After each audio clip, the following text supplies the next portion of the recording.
I don't know about you, man, but I love our intro. I've heard a lot of intros on YouTube. I ain't gonna even lie.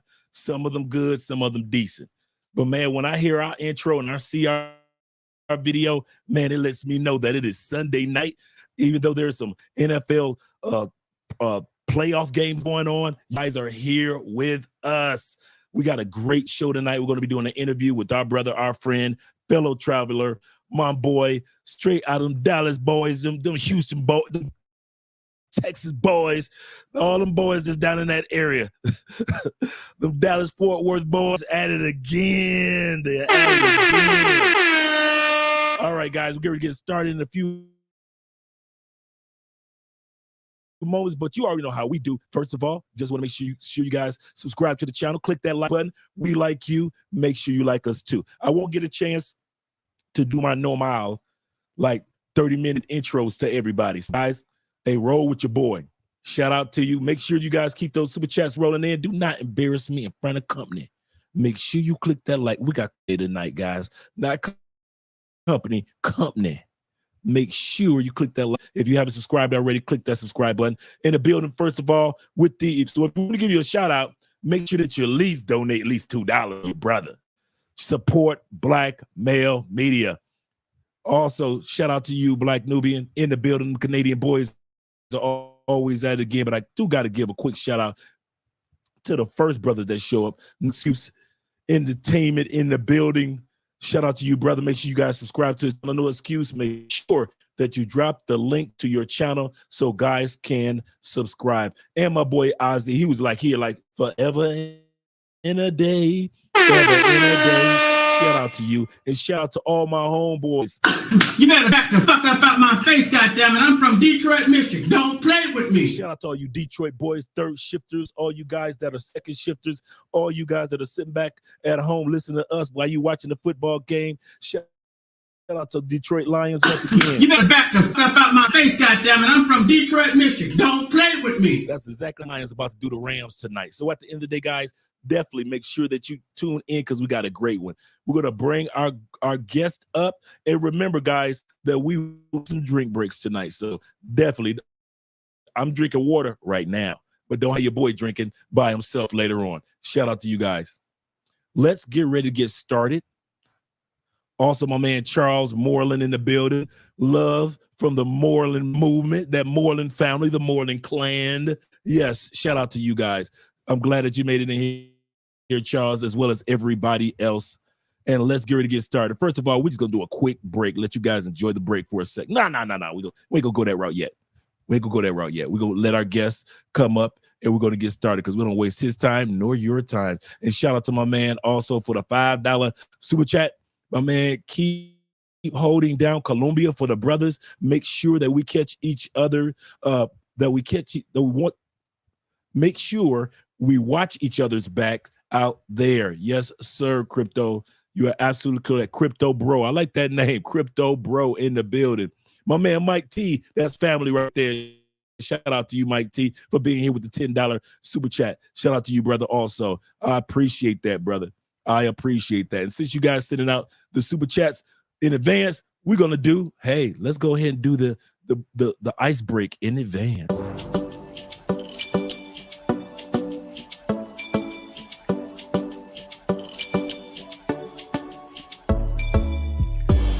Det var första gången vi möttes. Våra blickar bara möttes. Kommer du ihåg det igen? Kommer du ihåg igen? Du vill ha ice and little fingers. Då du vet det chalas. All in, ingen broms, schackmatt på din vänster hand. Du är så viktig, baby. Ja, du är allians. Du är försiktig, baby. Men du gav mig en chans.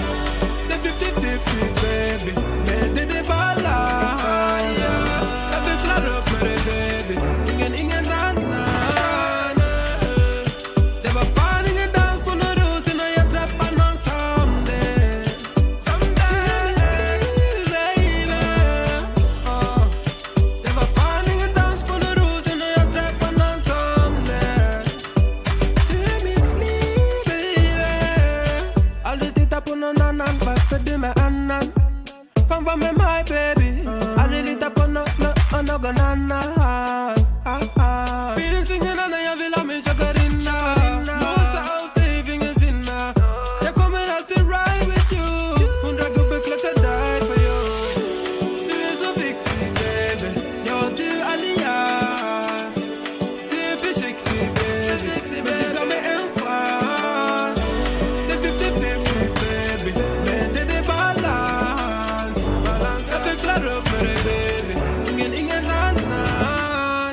kommer väl till min city, nej. Jag vet att det finns. Kom det blir bra lives and all nights, yeah. Jag vet att Gemini kör det. Har en social smart good lady. Jag tvivlar det. Visa mig vad du finns, yeah.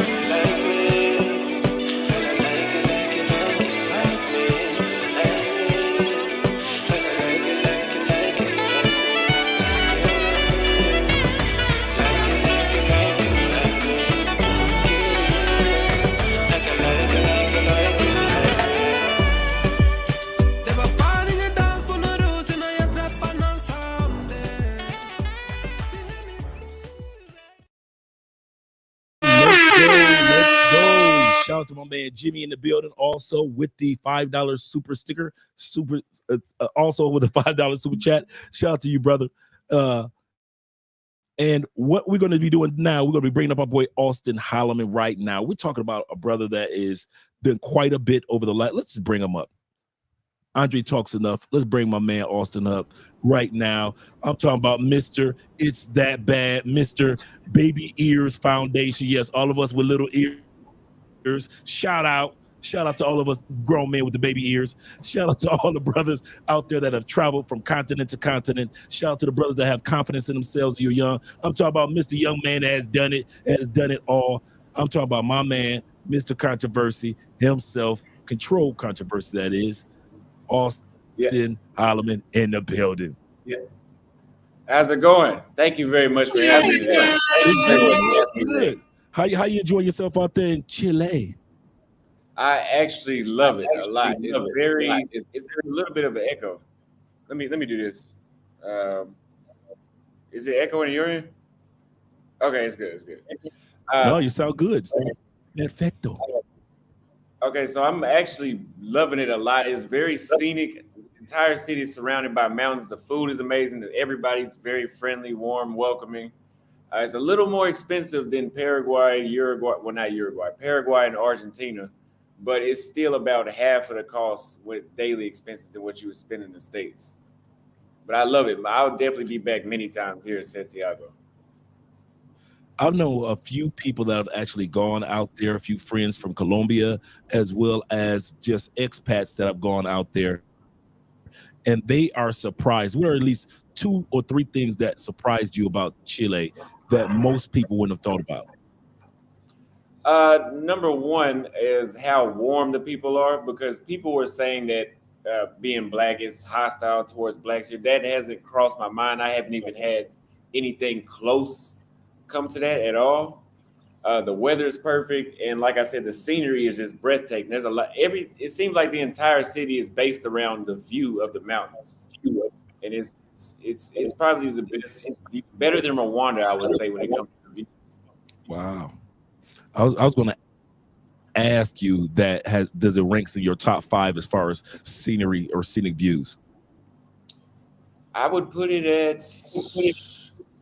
I think I put it at number 1 so far. Number 1, because it's consistent. Everywhere you go in the city, you can see the views of the mountains. Wow, you definitely picked the good city. The other thing that people don't know about Chile is the only country in South America that they don't need a visa to go to the United States. Most people don't know that. That's why you have so. You didn't know that? No. Yeah, it's the only country in South America that you do not need a visa to go to the United States. That's why if you notice that in Chile, there's a lot of people from other locations around South America that aren't native Chileans, because they go there, they work for 2 or 3 years, get their citizenship, and then now they can go to the States and build that life on a legal scale, going back and forth to South America at the same time living in the United States, instead of trying to do it like others at crossing the border. Wow, so I did not know that. Yeah, that's the number 1 reason why you see so many people from different locations around South America in Chile. Have you noticed that there's so many different people from other locations? Many Venezuelans. I would say that the Venezuelans are the equivalent to Mexicans being in Texas. I don't know if you've been to Texas, but there's a lot of Mexicans in Texas, and the Venezuelans are like here. There's a lot of Venezuelan immigrants and a lot of Brazilians, but I think they're just here for vacation. But there's a lot of Brazilians and Haitians, even though that's more so the Caribbean, but Haitians as well. A lot of the Afro-Colombian population, when they relocate somewhere from Colombia, one of the major spots that they go to is Chile, because they got connections down there. They know people down there, and they know that their goal is to relocate to the United States, and they want to do it a legal way. So the legal way in order to do that is by going directly, getting citizenship through Chile. A lot of Afro-Colombians do that by going to Spain as well. They'll go to Spain and get their citizenship, or they'll go to Chile to get their citizenship. Chile being a lot closer allows them to be able to still commute back and forth to Colombia or to wherever their home country is, Venezuela and so forth. So that's one of the reasons why you see that. How's the food? The food is, I would say it somewhat competes with Tanzania. I would put Tanzania number 1 in the world that I've been to, and then Paraguay number 2, and here number 3, actually. Wow. But it's very organic, and it's better than Uruguay's food, I would say. Wow. I just read your book on Tanzania. We're going to get into your books. And you guys, I've been dropping the link all night to Auston's link tree. You guys want to definitely take advantage of it, man, because he has a lot of information that he shares there. And if you want to communicate with him on a regular basis, that's exactly where you want to go to. And so, as I was saying a moment ago, I read your book. Excellent read. It's not a long read, guys. So if you want to read some of Auston's books and some of his adventures, we're going to get to talking about that this evening. But I remember you mentioning in Tanzania, surprisingly, once you were tasting the food at some of just the smallest mom and pop restaurants, you were finding yourself like, oh my God, I've never tasted this type of cuisine. And you had just left Southeast Asia. And so to sit back and rank Chile above Tanzania, I'm surprised that after, you really emphasized the different type of restaurants and eateries that you went to in Tanzania. I would put Chile at number 3. Tanzania is still number 1. Okay, there we go. The soil is just blessed in Tanzania. Everything that lives above the ground in Tanzania is blessed, apparently. Yeah. For based on it, I like that's basically one of the things that you emphasized on in your book. You were talking about how, hey, it's got to be in the soil. It's got to be in the dirt, just like in the South of the United States. It's got to be in the dirt. Yeah, absolutely. Oh yeah. So here's what we're going to do. I got a couple questions for you. First of all, you over the last 15 months have become Mr. Controversy himself, whether it be in Brazil, whether it be on international news, whether it be TikTok, whether it be not TikTok, but tweeting on Twitter. But let me ask you this. I noticed this about you. A lot of dudes take your controversy, don't realize that it's controlled controversy. And 3 things that I noticed: that you do things to get certain to see what the reaction will be. And I'm asking this all these in question forms. You're doing this to see what reactions you'll get, as an experiment to see what direction you may want to talk about a particular topic, and B, the end results of it. Am I correct when it comes to how controversial you are? Is a method to your madness?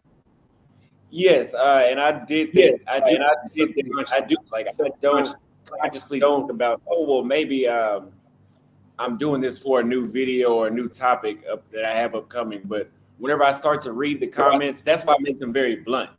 Because when you elaborate, the reaction is, I notice, is always a lot less. When you put out a blunt statement, people will draw up their own conclusions, and I can figure out where everybody's head is at from there. And I can know what to base my content around and what talking points to have. All right. That's an excellent point. That's an excellent way of doing it, because whether it be a thumbnail, whether it be a title, whether it be a tweet that you put out, a lot of time people make assumptions based off of that. And then they tune in to see if their assumption was correct in parallel to what you were saying. So a lot of times I see that, like you had a live stream earlier. I watched it. You had over 1,200 people there. And a lot of times guys will tune in just based off of the controversy. But like I mentioned before, a lot of guys don't realize that you have a controlled controversy. You don't do it to hurt anybody, to harm anybody, to disrespect anybody. And I think a lot of people don't realize that when they watch your content in regards to some controversial things.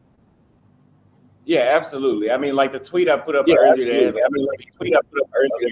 I never said anything about black women or anybody being better than anybody, because to be honest, since I've been Romania, Poland, and the past 4 South American countries, none of the women I've dealt with have been black.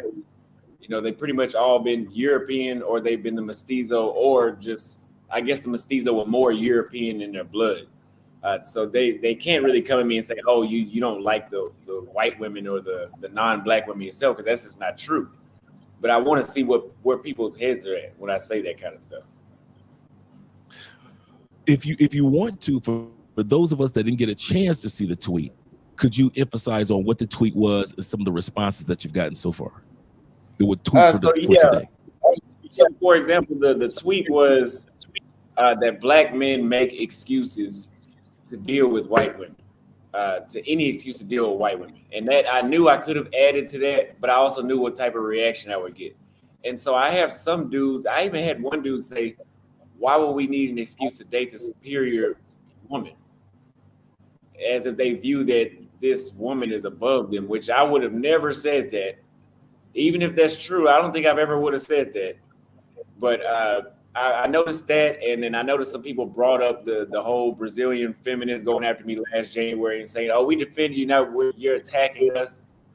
No, I'm not attacking y'all. If you paid attention to my content, these countries I've been in the past 2 months, 3 months, do not have high amounts of, if any, not high amounts of black people. So what do you think I was dealing with while I was there? One thing I noticed about you, Auston, and I don't take this for granted, you and I talk offline for quite a while, even though I rarely talk about it, is that you want men who are either back in the States or men that are travelers, you want them to think, to use our brains to kind of like analyze situations. I noticed that about you. Am I correct? Yes. A lot of Go ahead. A lot of what you do, I notice, is you trying to cause us to be who we are as analytical creatures, as men that are logical. It's almost like you try to get us back to who we're supposed to be, rationalists and analytical thinkers. And since you put out particular topics, you purposely do this to make men say, let me think about this. Let me not just jump to conclusion about something. Because in the States, we have a habit as men of color to jump to conclusions about everything.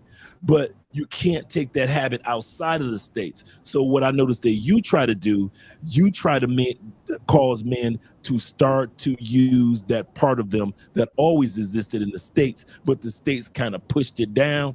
So now Auston is saying, brother, I'm creating these topics, not for attack, not to hurt, not to dispel, but to get black men to become more analytical and more logical. Let me hear what you have to say in regards to that. Yeah, for example, my trip to Argentina in specific, this is for Argentina, Poland, and Romania. Those are places that have basically 90% or more of a white population, as people would say, especially Romania and Poland. And so I'll make topics like, what is it like being black in Romania? Or is it safe in Argentina for blacks? And some people say that, oh, you seem like you're uncomfortable. Why do you keep making these topics? Well, if I had a job and they say, hey, we need to move you to Romania, we need to move you to Poland to work, I'm pretty sure most of us would know that, hey, that's a majority white country. Let me see how other black people that went there feel. Correct. That's what they're made for.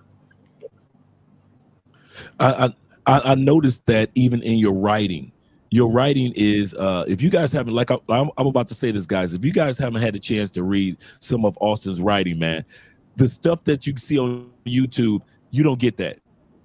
You don't get that. It's the writing gives you some behind the scenes of some of the things that happen on YouTube. I like the fact that in your writing, we're going to continue to veer to your books throughout the evening. I won't keep you too long, but the thing that I like about your writing is that you talk about your emotional experience regarding certain things as well. People see you on YouTube and they see you as Mr. Brave, as Mr. Almost confident and almost a little bit of arrogant. But in the books, you dispel that and you showcase that I'm just like you guys when I walk into a new country. Don't think that I'm walking in new countries, kicking in the doors with steel-toe boots. And so that's one of the things that I really liked about in the books. You really allowed yourself to be transparent. Why do you think that you write with such a transparency in your, present yourself with transparency in the book, but you come across on YouTube as confident, like I'm not saying no mistakes, but you really come across with a strong confidence, which we all should have. But in your books, you really showcase I'm just like you guys as well.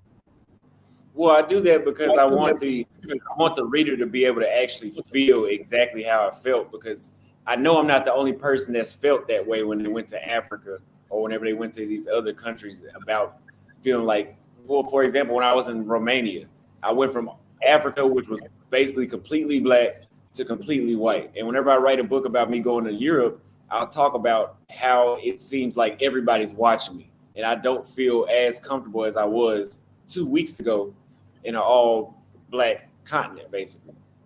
So it's because that YouTube has a lot of content over what I've already done. It's already pretty detailed. So in order for it to seem valuable, I have to go further into detail on how I actually feel.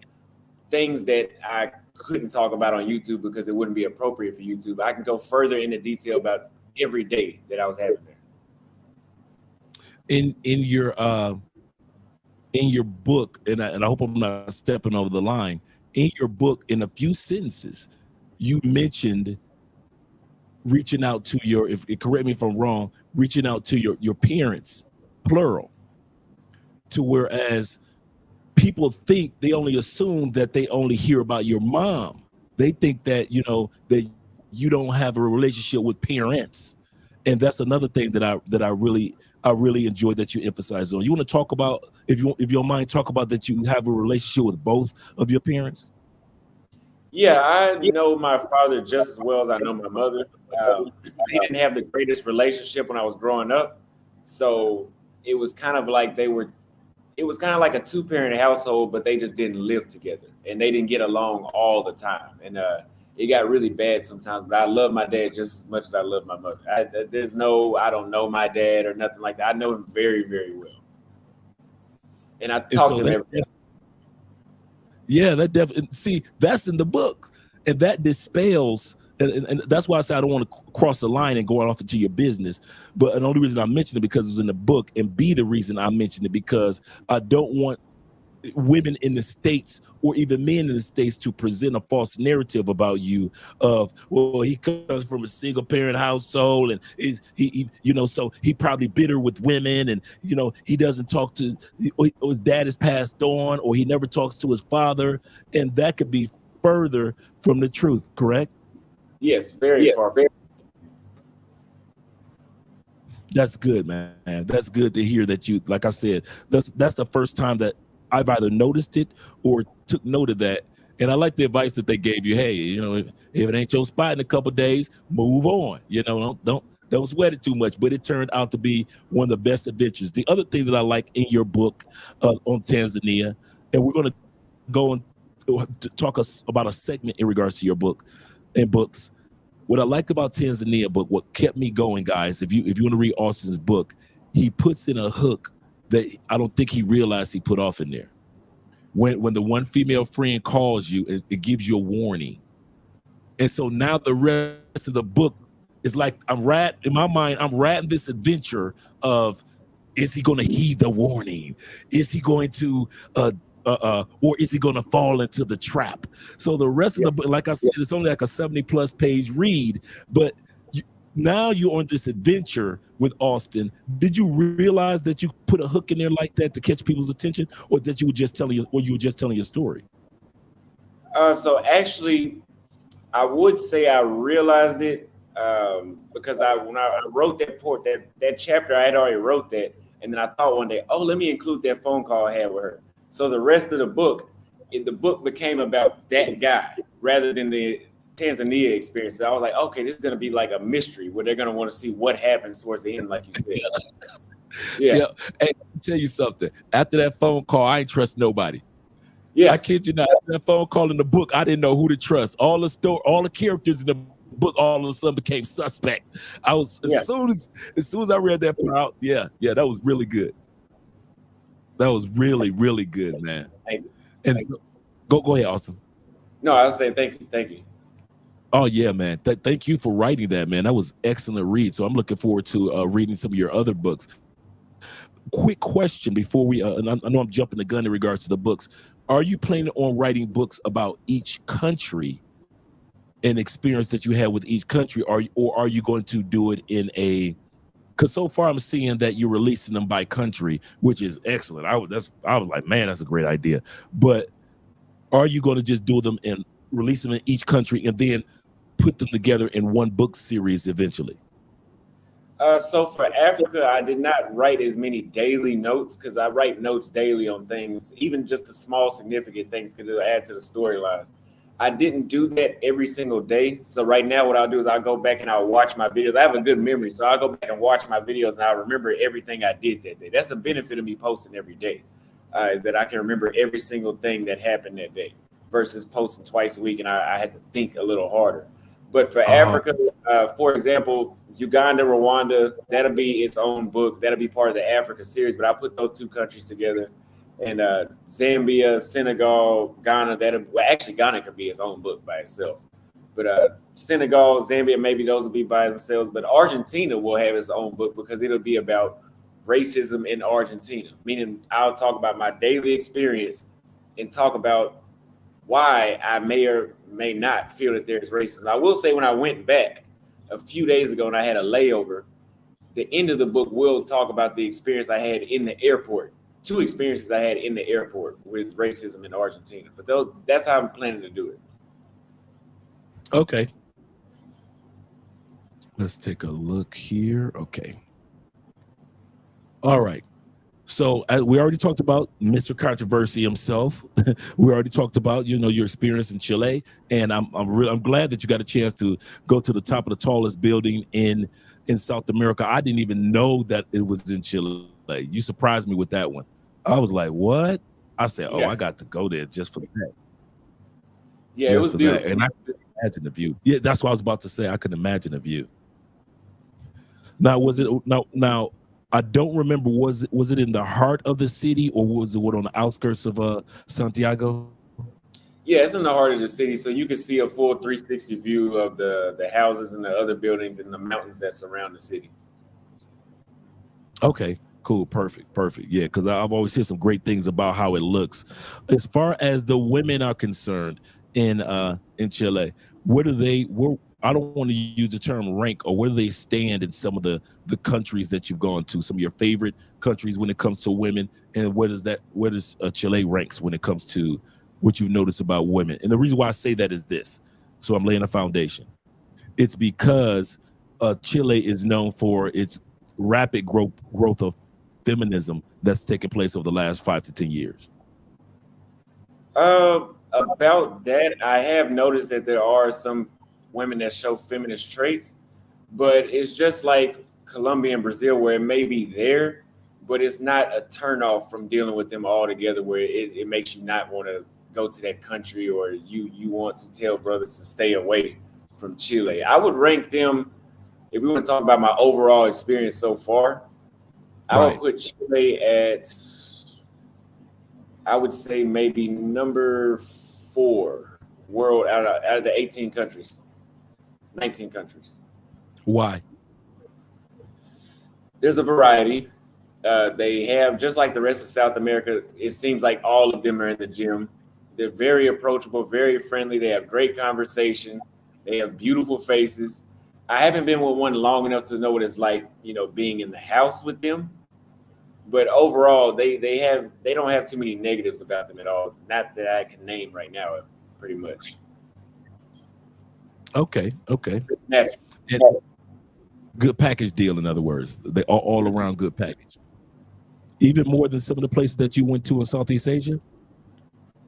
Yeah, Southeast Asian or Asian women in general don't. It's not that I don't like them, but they're not my cup of tea per se. It's just they're not. They don't really. I don't go to bed, dreaming about them at all. Latina women and African women, I will go to sleep thinking about them, but not so much Asian women. But yeah, ask me the question again. I've heard a few brothers say that.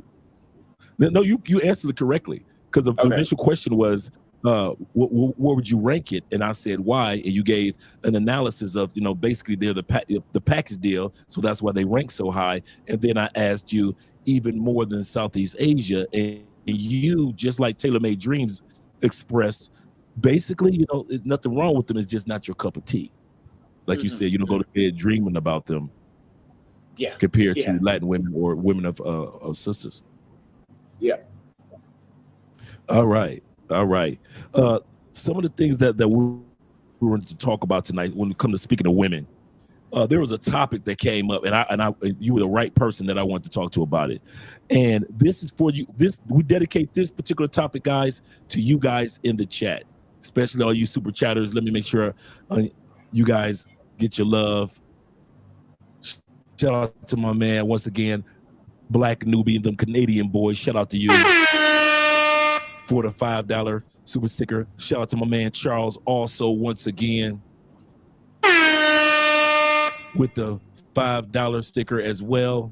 He says, or super chat, he says, if someone is not proficient or even good in other languages, do you still advise them? This is a question for both of us, I suppose, but I'm gonna let you answer it. Do you still advise them to countries that are most Latin in nature? I would say if you can only speak English and you come to Chile, it will be extremely difficult. I know Portuguese fluently, so for me, a lot of other people in the past 4 countries I've been to know Portuguese, so I can get by, and I'm learning Spanish as I go. But I couldn't imagine coming to South America, not even Brazil, not Colombia, because even in the tourist zones, I noticed in Latin countries, a lot of people still don't know English. True. So I would tell you if you don't know a language, to start maybe in Africa or Southeast Asia, where a lot of people speak English. Yep. Or if you go to certain parts of that are if you even going to go to certain parts of Europe, to where they may speak a certain amount of English. But and I also say this, Austin, and let me know how you feel about this. It also depends on what you are expected to accomplish in that country. Mm-hmm. Because if you're coming just for as a weekend, vacationer type dude, then grasping just a little bit of Spanish, that's cool. But if you really plan on relocating in South America, you do, even with my trashy Spanish, you want at least have to have some form of Latin communication. Mm-hmm. It's just a given. It's just a must for what it is. So you might as well expect to be a part of that. What do you have to say in regards to the difference between a person that's really serious about relocating and vacationing when it comes to mastering the language for another country? Like, for example, I was very invested into relocating to Brazil. So I used to listen to Brazilian music. I would watch Brazilian TV shows. I studied for 2 hours a day for 2 months straight on Duolingo. I found women in Brazil to talk to and practice my Portuguese with. And I didn't want any Brazilian women that spoke English fluently. I wanted the challenge so I could actually integrate myself when I got there. And I think if you're very serious about moving to a country that is not an English-speaking country, you will invest. I don't see somebody that's respecting the culture that's not going to actually try to pick up on a lot of things that they do there, which is the language as well. That's a good point. I like how you said that, respecting the culture. And that's one of the ways that we can show appreciation or respect for a culture. It's not just by how we spend our money there, but also how we pick up on the culture as far as behavior, but also the language. People really appreciate that you're putting in at least some effort to learn the language. And some of you guys will find yourself being a little frustrated when the right woman comes. And I'll say this happened to me a few times, and this may have happened to you, Austin. I meet a woman, perfect for me, and the communication was trash. So I had to defer that dream. You know, when I first came to Colombia, I would meet the right one. She's looking at me, and I'm looking at her. And we're trying to communicate, and it's all broken and trash Spanish and English. And I basically knew, walk away, Dre. Even though I got that person's information, I knew that it wasn't going to go far because of my lack of Spanish. What do you have to say about that, Auston? Have you been in situations like that before? Yes. Now that I've been to the past 4 countries where they all speak Spanish, there's been a lot of chicks that I'll ask them for their number and be like, we're not going to be able to communicate. And she'll come off as, like you said, Miss Perfect or just a very well put together woman. But I'm like, oh, yeah, it's going to be very hard until I learn Spanish. So I see dudes go back and forth with me in my comments about, oh, get them to learn English. I just don't think that would be great. But we can't complain about all this US propaganda and then you want to basically make it available to them. Not saying that they'll switch over on you, it's a lot easier for it to become available to them. But again, you're in their country as well. That's like the Mexicans that come to the United States and they don't speak English. Yeah. Yeah. And a lot of it, I'm gonna say something that's a little controversial, being here with Mr. Control Controversy himself. A lot of guys don't realize the reason why we want to force English on other countries because of that U.S. arrogance, that U.S. privilege.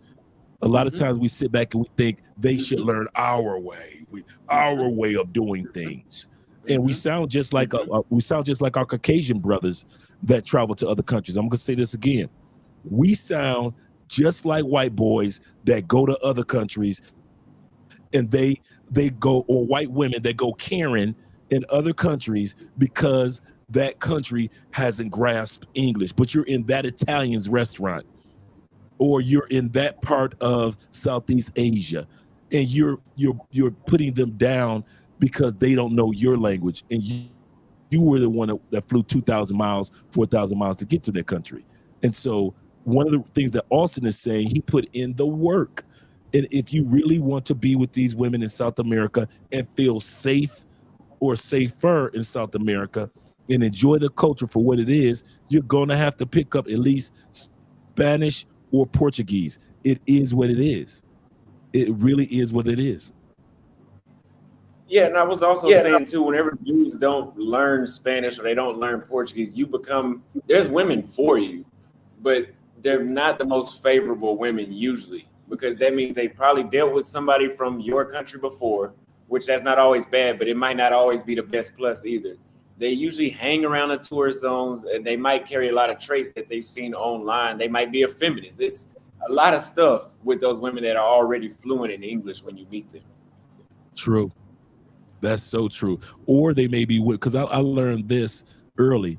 I found that a lot of women that were in the pay-for-play trade knew English because it was benefit to the bottom line profitability. So they were around so many English speakers and they listened to so much English music, being around that circle, that they picked up bits and pieces of English to where now they can communicate with more clients. So a lot of times you guys will meet a woman that's in, for example, in Medellin or Cartagena, Colombia. You're excited that she knows English. That's because in her mind, she plans on using you as part of her future clientele. So it's not like Auston said, it's not always a benefit to when you first meet a woman that knows English. You have to make sure that, like he said, it could be a feminist. Like I said, it could be pay for play, or it could be just a professional, like my wife, Andrea. But there are women out there that use English as a tool against you. So don't automatically assume because she knows English that's going to benefit you. Am I correct? Yeah, and women date to disqualify as well. So if you're looking to be serious with her, women have more options than men. I mean, the average woman's going to have more options than the above average men. It doesn't matter what kind of options, but they have more people to pick from than a man would. So whenever she's thinking about, okay, I want to date Auston, they're always asking, when are you leaving? And if you don't know the language, that's an automatic disqualifier. She's pretty much good to sleep with a couple times, and then that's pretty much it. But she's already dating outside of her culture, and then you think she's gonna bring home a guy, an American, that can't even communicate with her father. Correct. Absolutely. Because even if you communicate with her with a nonverbal communication, you still have, especially in Latin countries, you're going to meet the family, and you're going to meet the family early. So since you're going to be meeting the family early, you may be able to get away with that with her, but the family will find themselves being a little frustrated when it comes to communicating, especially if they really like you and you really liking her, and they want you to be a part of the unit, but you can't blend in because you don't know the language like you should know it. Mm-hmm. Mm-hmm. Absolutely. Can I get a glass? Thanks, babe. Wifey just brought me a cold one. Oh, yeah. So as we were talking about, when it comes to, you and I were discussing earlier in regards to 5 types of women that will drain your money, your time, and your energy when you are a traveler. Thanks, babe. Sexy boo. That will drain your time, your money, and your energy when you are traveling. The first type of woman, I want to hear what your perspective is, guys, or Austin. The first woman is Miss Bored. There are women that are in other countries that will drain your time, your money, and energy just because they're bored. Just because you're the new or exciting thing in town. You're the new guy. You're the fresh face. You're the foreigner, whatever it may be. Let me hear what you have to say about Miss Bored. I would say I experienced that a lot in Kenya because to me, Kenya is just Nairobi is a big college campus, and the women there seem to party every day, drink every day. Not all of them, but if you go there, you'll know them. It has to be about 80% of. There's a very small amount that don't seem to have unlimited free time on their hands, and those women cost. Even though you're in a second, third, whatever it is, second or third world country, those women will start to cost you just as much as it does in the States. And I could say that was on me though, and that was just because I was just trying to sleep. I was trying to get it all out of me, sleep with as many women as I could, try this and try that. Yeah, the more I've traveled, now that I've been gone 15 months, I'm starting to realize, okay, yeah, it's time for me to update my standards, and I can go, a while without sleeping with someone. But I want my track record to be better now, and I'd rather have less. More quality than quantity. Yeah. That's a good point. Number 2 female type of women that will drain your energy, your money, and time when you're traveling is the average woman. In some cases, the average woman, let me put it like this.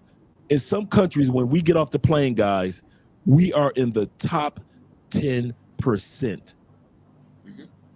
And then you get off the plane and you use your time and your money and your energy on the average female that might be based off of economics in the bottom 10%.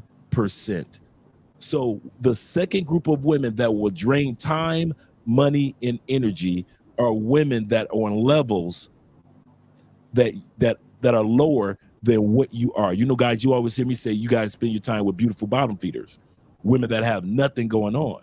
And so let me hear what you have to say about Miss Average or Miss Average at best. In certain countries you get there, you are economically, socially more advanced than that woman who you're wasting your time, your money, and energy on. Well, she has nothing to pour into you because she has an average mindset. Back home, it would just be that I'm going to go to college, get a good job and pay off my debt, and then I'm satisfied with that. I'm not satisfied with that at all, and my work ethic shows that. And if the woman cannot pour extra ideas, I've had women in the States that were pouring ideas into me before. It's not just abroad that I've had that, but if you go abroad and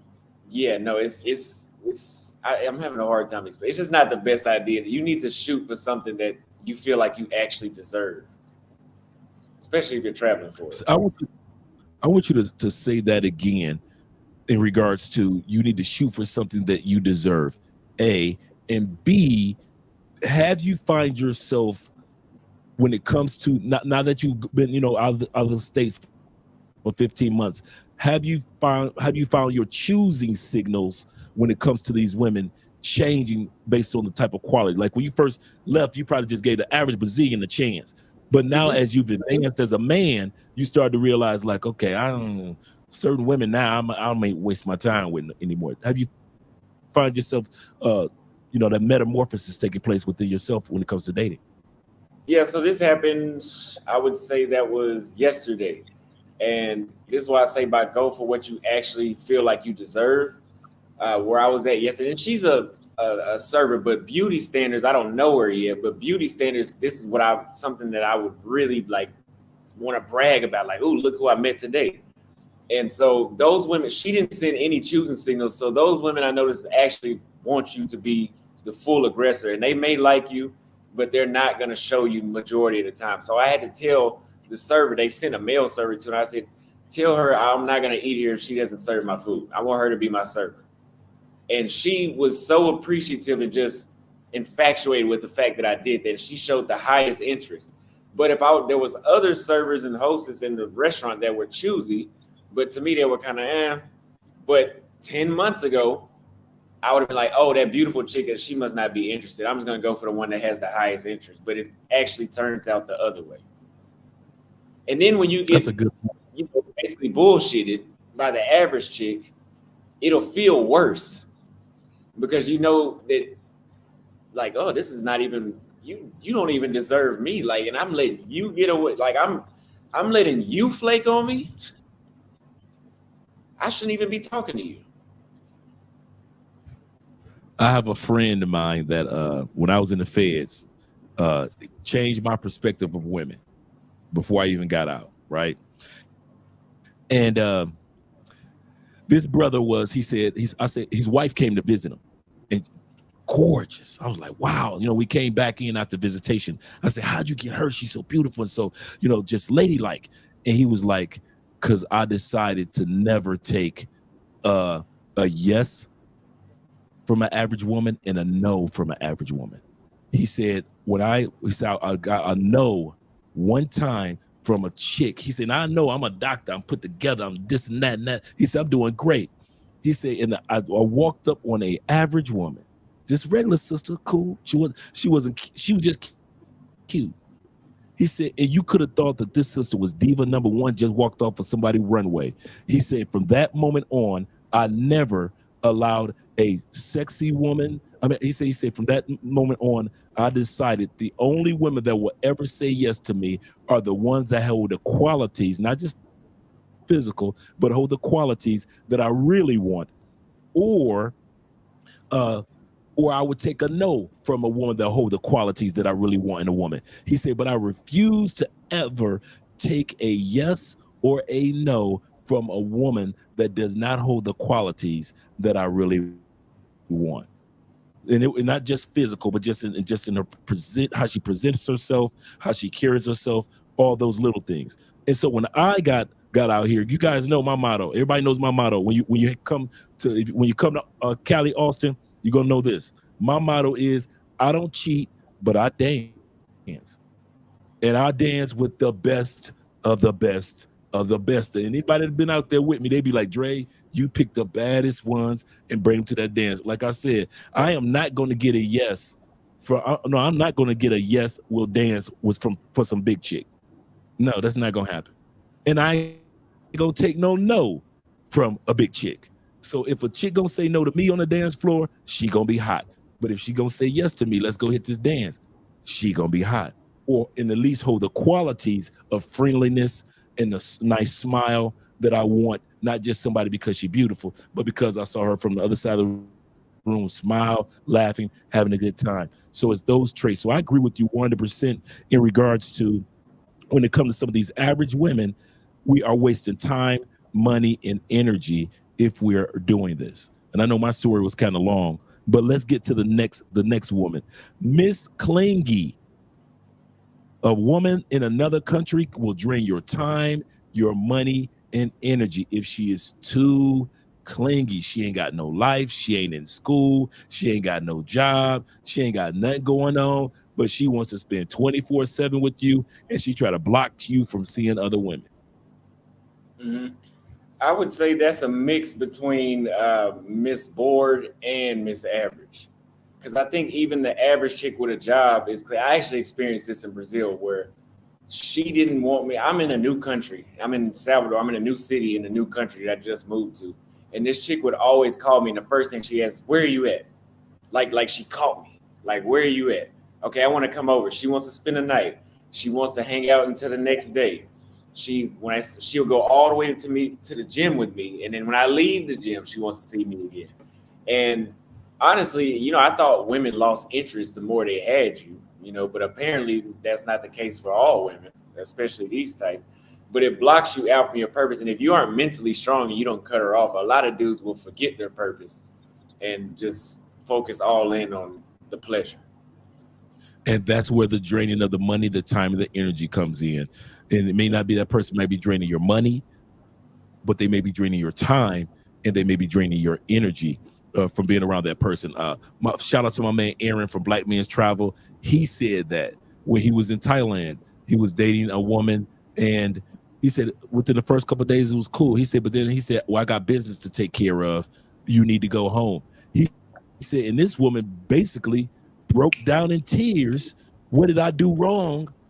He's like, no, I got work to do. I just need my space to myself. You've been here a couple of days. Thank you for doing the laundry. Thank you for cooking. He said, I'll talk to you later. I'll see you later tonight. But she just could not uncling or assume, because she assumed that he might be replacing her if she leaves or whatever it may be. So you're absolutely correct when it comes to a situation like that. That's a blame between Miss Bored and Miss Average. Mm-hmm. Next woman we're talking about, guys, now realize we're talking about 5 women that will drain your time, your money, and energy when you're traveling. We already talked about women that are bored. We already talked about women that are just average. We talked about clingy women. Now we're going to push the envelope. We're going to talk about needy women. All you Western Union poppies, listen up. All you guys that give extra tips on pay for play, listen up. There are women out there that are needy and will send you photos of grandma in a coffin. See what I'm saying? Just to get a few dollars from you. There are women that are needy and will try to use you while you're in other countries. Let me let you emphasize on or speak on this particular topic.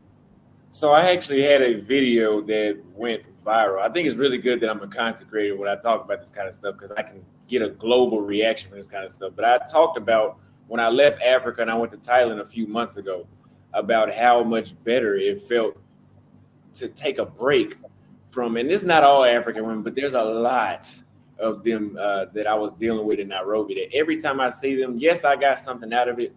But at this point, it was like, I might as well just do pay for play. Every time I see you, you need money for this, and you need money for that. And that's when I started to think, okay, maybe they were on to something when they said that she needs to have something going for themselves. I thought about, I'm a provider. I'll take care of everything. That's cool, but to a certain degree, that has to have a cutoff point. I mean, it's kind of on a bumpy line, but I guess maybe that's cool in the long run. It depends on what she provides to you. It has to be more than sex. It has to be, because otherwise it makes more sense to do pay for play if you just go give her gas money or give her money for lunch tomorrow, which is nothing, but it adds up over time, especially if you're seeing them a lot.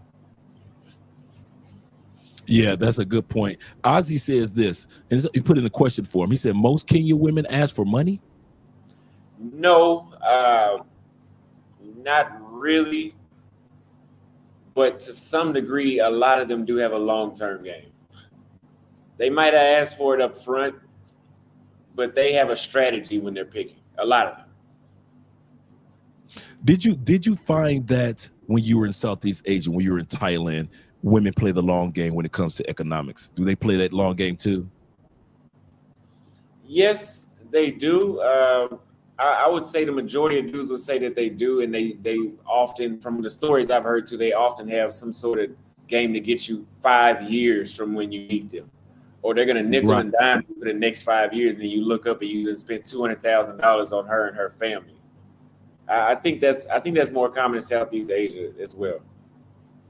That's what I heard, and I've been following some of the stories of men that have lost houses. A lot of homeless U.S. men that are in Thailand right now that are homeless. They lost everything, not because they can't, like they say in Colombia, the woman go get you. She's gonna scope you. You're gonna pass out for 9 hours, and your stuff go.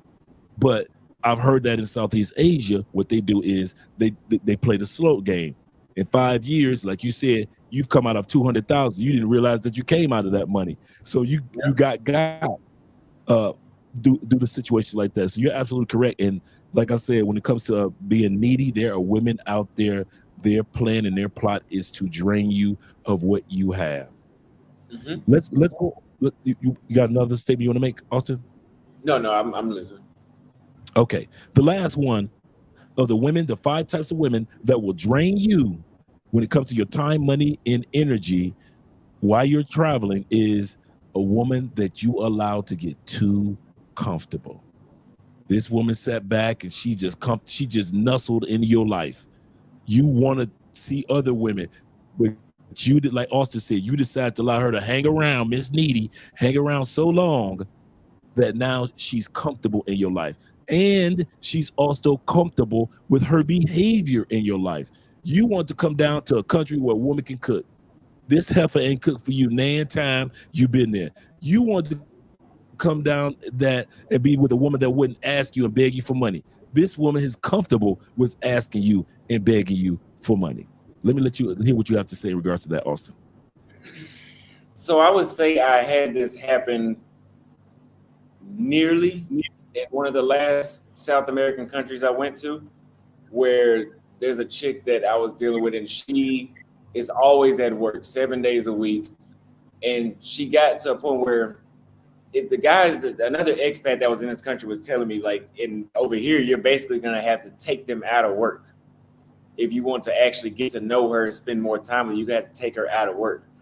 But then I thought about when she does make it time to spend the night, how much little stuff do I have to correct her with that I would have to deal with on a daily basis that she's already comfortable with doing? And I know a lot of dudes wouldn't really check these women because they put them on pedestals.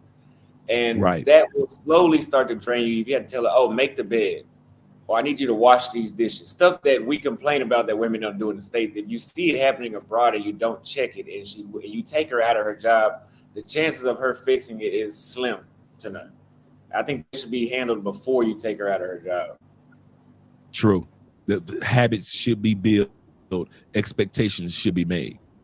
Yes. Because a lot of guys do have, they say they want one thing, but they don't act on it. And I think that's one of the things that you really emphasize on your channel is to let guys know that if this is what you really want from women, act on it, speak on it, say something about it. Don't sit back and assume that she was born in South America, so she's going to automatically do it. Sometimes you have to sit back and listen, babe, we need to sit down and talk. I'm going to need for you, because I'm so busy taking care of this and that and editing videos and so forth and so forth. I really need for you to take care of this, that, and those. And if you don't say anything, it'll never happen because you allow her to get comfortable.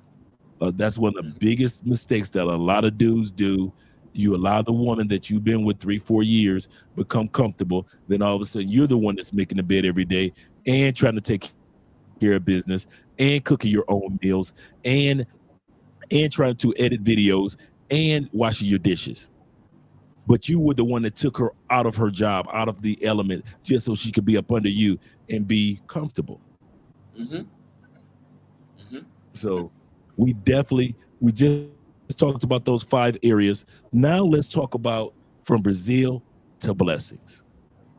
One of the things that I noticed that's taking place, actually, let's take an ice break because I need some more ice. And so we're going to take a quick ice break. It's going to be 3 minutes, Austin. So you got 3 minutes, Austin, and guys, do what you're going to do. But actually, we're going to sit back and take a nice ice break. Ice on. Mm-hmm, mm-hmm. Yeah. Mm-hmm, mm-hmm. Yeah. Mm-hmm, mm-hmm. Yeah. Like it or love it, it's double or nothing. You ain't getting money, then you bugging. Damn fat, you know I'ma hug it. Lowe's by the truck. up the budget, cashing it in, then I'm a bucket. OD, you know I overdoes it. If it ain't moolah, we cannot discuss it. Her name ain't Erica, she finna bust it. Her name ain't Megan, but yeah, she a stallion. The way that we dressin' ran out of Italian. New chain bustin', peep the medallion. Pour your own troubles out by the gallon. Her name ain't Lotta, but she from the south. Her name ain't Ruby, she got a big mouth. Putting it in, she staking it out. Putting it in, she staking it out. She like salsa, one in a hole, just like a golfer. If you ain't leeching, what can you offer? They got it, they just be talking. They got it, they just be talking. They gon' tell you what you wanna hear. Yeah, put you in a nice pair. Best if you don't listen. All this shit on me, I'm making her wet. It's double line, they know we the set. They know we up next, that's why they upset. Diamonds on me, and you know it's baguettes. Ballin' so hot, man, I need me a rap. If you ain't on time, then you getting left. Can't live in the past, ain't got no regrets. Ain't looking for love, just when we like it or love it, still gotta respect it. How you in first, but you coming in second. They watching you next, so you gotta protect it. Running it up and we breaking the records. You gave us your last, you should've just kept it. Eyes on me as soon as I step in. The eye on me, you know what I'm reppin'. It's eyes, so yeah, you know what we dressing. Our blessings is coming, they know that we destined. Like it or love it, they know how we coming. Just send us the budget, send us the budget. She want a second, my hands are on weed. She tell me don't touch it. She don't. We bringing them vibes, you know we don't force it. Tell them don't rush us. Don't rush us at all. Hate us or love us, it really don't matter. Ain't holding no grudges. Like it or love it, it's double or nothing. You ain't getting money, then you bugging. Damn fat, you know I'ma hug it. Lows by the truck, up the budget, cashing it in. Damn, I'm a bucket. OD, you know I overdoes it. If it ain't moolah, we cannot discuss it. Her name ain't Erica, she finna bust it. She want me to touch it, I'm making her cream. Like she a Russian, she for the team. She bring her cousins, I'm bringing my brothers. Now it's the scene, and we all for being. Like it or love it, I had just dub it. Ain't no in between, no in between. She for the streets, feeling so geek. She for the streets, feeling so geek. Like it or love it, they know how we coming. Just send us the budget, send us the budget. Send us the budget. Shout out to you guys still being here right now. We've got 182 people in the building. Shout out to you guys. Make sure you click that like button. We like you. We really do. Make sure that you like us too. As well as, guys, we got our guests, our special guests here. My man, Auston Holleman, in the building, straight from Santiago, Chile, enjoying his life there. I'm glad you guys like that drink break. I appreciate that drink break, without a doubt.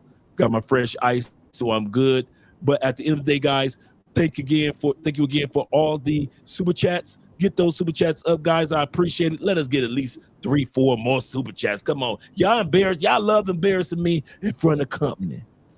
Any other night when you get to hear me just run off at the mouth by my dang self, y'all throw the super chats up in the cash apps without a problem. I appreciate that. And I always tell y'all all the time, if I was the Nika Marie and I could push some breasts up in front of your face, if I was tall as 6 the goddess, I'll be seeing them getting nothing but red super chats. $250, $200, $100, $250, 99.9. Support black male media. Whenever you guys on Auston Holleman's or when you're on any other black male media platform, make sure that we support with our dollars. And you guys know Andre spins, so I'm not just talking, but make sure you guys continue to support each other, man, because we all we got at the end of the day. Nobody's going to be there for us who are traveling except for us. Shout out to my man, IQ, the International Quiet Storm is in the building. Shout out to my man. He said, support black male media. I need to see that.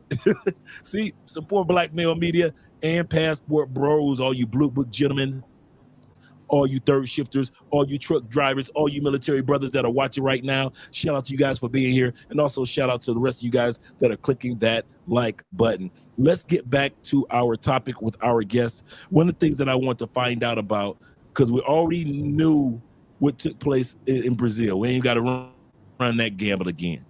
Everybody knows that. You can Google it when it comes to Auston. But since Auston has left Brazil, I'm going to say this to you. I never said this to Auston.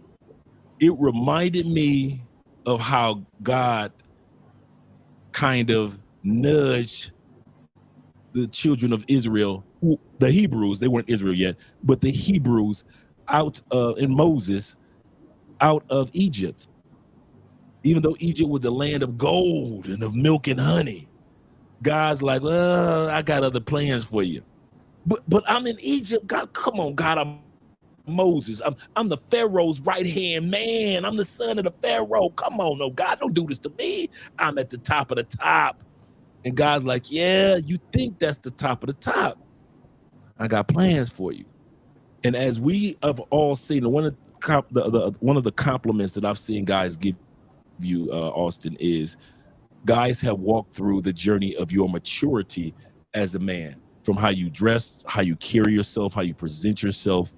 You really have evolved from Brazil to blessings. Not saying that you won't go back to Brazil, not saying that you weren't blessed before Brazil, but just one of the things I want to talk about is your brand. How have you seen your brand change as far as YouTuber, your content, the things that you do now have changed since you left Brazil? First of all, thank you. Second, it went from being based around dating and women to, I still touch on those topics because those still important topics and my audience still wants to know about that. But it made me realize that I need to appeal to a wider audience. So like I talked about in my book, where I never want to concentrate on one thing and depend on, because technically I was depending on women to be the brand, and you cannot depend on women. You can only depend on yourself. And you yourself can go record B-roll footage of Santiago's mountains as long as the sun comes up that day. But you depending on women is a recipe for disaster, as you saw with the whole Brazil situation made the news because of women. If it wasn't for, they wouldn't have put me on Brazil's news if it was about me speaking badly on the food. I mean, maybe, but not like how that happened. But I would say that it appeared to it's more of a wider audience base now, and it's more friendly to more people of all age brackets.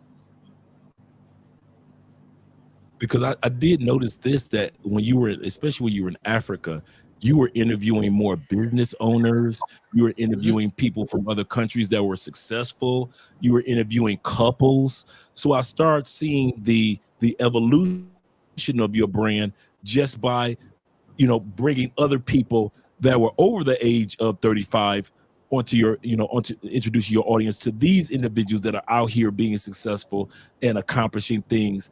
And not just saying, hey, Tanzania is great because of the landscape and the food, but you really were showing people in different parts of Africa that had actually been there and weren't content creators, but they were successful. And people would have never known about how successful many people are in relationships as well as in business, and the peace that they have while they were in Africa, if it hadn't been for you evolving as a content creator. Have you noticed that people really appreciate that you've evolved? Or do you still have guys that are still I want the old Jay-Z? You see what I'm saying? You want the old Jay-Z, buy the old album. You want the old Austin, watch the old videos. Have you found that there are people that support your evolution or more, or do you find people that are more like that don't support it? You still have those haters out there? You'll always have haters, but I do have more people that support it. And the biggest thing, and I should have put this in the book, the biggest thing that I got out of the whole Brazil situation was somebody says, oh, you're a YouTuber, show me your YouTube. I don't have to say, hold on, well, I'm gonna let you know ahead of time, I am a little controversial. Like I still am, but when I was in Brazil, it was a track record. Like, oh, he says this about me. He says, then they form an assumption about you. And it may not be who you really are, but you cannot defend yourself. So when I can bring up a topic about, oh, I love Kenyan women because of this 4 times in 1 month, but because I have 20 other videos interviewing people, showing places to go, talking about the food, talking about the visas, whatever I'm talking about, it looks more neutral when I show people. So more people are supporting that. They just watch what they want to watch versus what they're forced to watch. Oh, that's great. See, that's great. Advice. You've been there. Like you just said, I started off and it was about the ladies, and I wouldn't recommend that. Advice for all these young new YouTubers that now you're more experienced, and now you're starting to become the vet in this game. What advice would you give to young YouTubers that are traveling and they're going to the Brazils, they're coming to the Colombians, they're going to the African continent and enjoying some of those 54 countries? What advice would you give to a young YouTuber that is right now going through that phase of, look at the ladies, look at the club, look at the ladies, look at the club? What advice do you give them in order to succeed? You need to understand as well, you want to get support from locals. For example, when I was in Kenya, I think I may have gotten close to 20 to 30,000 subscribers just from Kenya. Like, they make up a large portion of my audience now. A lot of my subscribers are Kenyan. And that's because of the way how I projected their country. And if you only focus on women or things that can be labeled as tourism, S-tourism, I don't know if you want me to say your channel, but S-tourism, they're not going to support you as much. You'll have a handful of men, and you don't know how many of those dudes are envious of you because they know that financially you're out competing them. The women are going to be more interested in the foreigner anyway because it's something new. And you're setting yourself up for someone to set you up. So I would advise to always have a mix of content and things that you, and this doesn't, I was about to say this, but this doesn't work. Things that you want people, that you want to say to the audience about their culture, have them say it. But the girl that had me all over CNN, she said it and it still made it to CNN. So I guess I would just say, watch what happened. Read the book is really what I'm trying to say, because I wrote in depth about why exactly that happened and what I learned and what you could do to prevent that.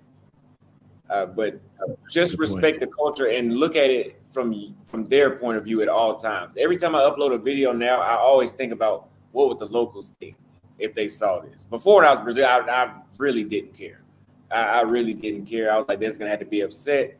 And then when I saw how intense the heat could get, I was like, oh, I think I do care. And this is a place that I actually care about. And if you really care about that place, I think you should treat it as if you care about it. And you should care about how the people think, because what they think about you, it depends on whether if you stay there or not, or if it's safe for you to stay there or not. That's an excellent point. That's an excellent point. And it's kind of funny because I sit back and I follow your brand now, and it's you still have your club scene, you still talk about the ladies, you still introduce guys to what they can experience in other countries when it comes to ladies. So you still talk about that. But like you said, you've made your audience more broader because you began to let the locals speak on their own behalf. Some of the best videos that we've had that built our brand was interviewing Afro-Colombians. We got, if over 60% of the city here is Afro-Colombians, why not interview them? So that's some of the things that we do. We got some of those interviews coming up down the turnpike as well. So he's absolutely correct. Auston is letting you guys know who are young YouTubers, and you trying to do all those booty bait videos and club and party videos, that has a shelf life.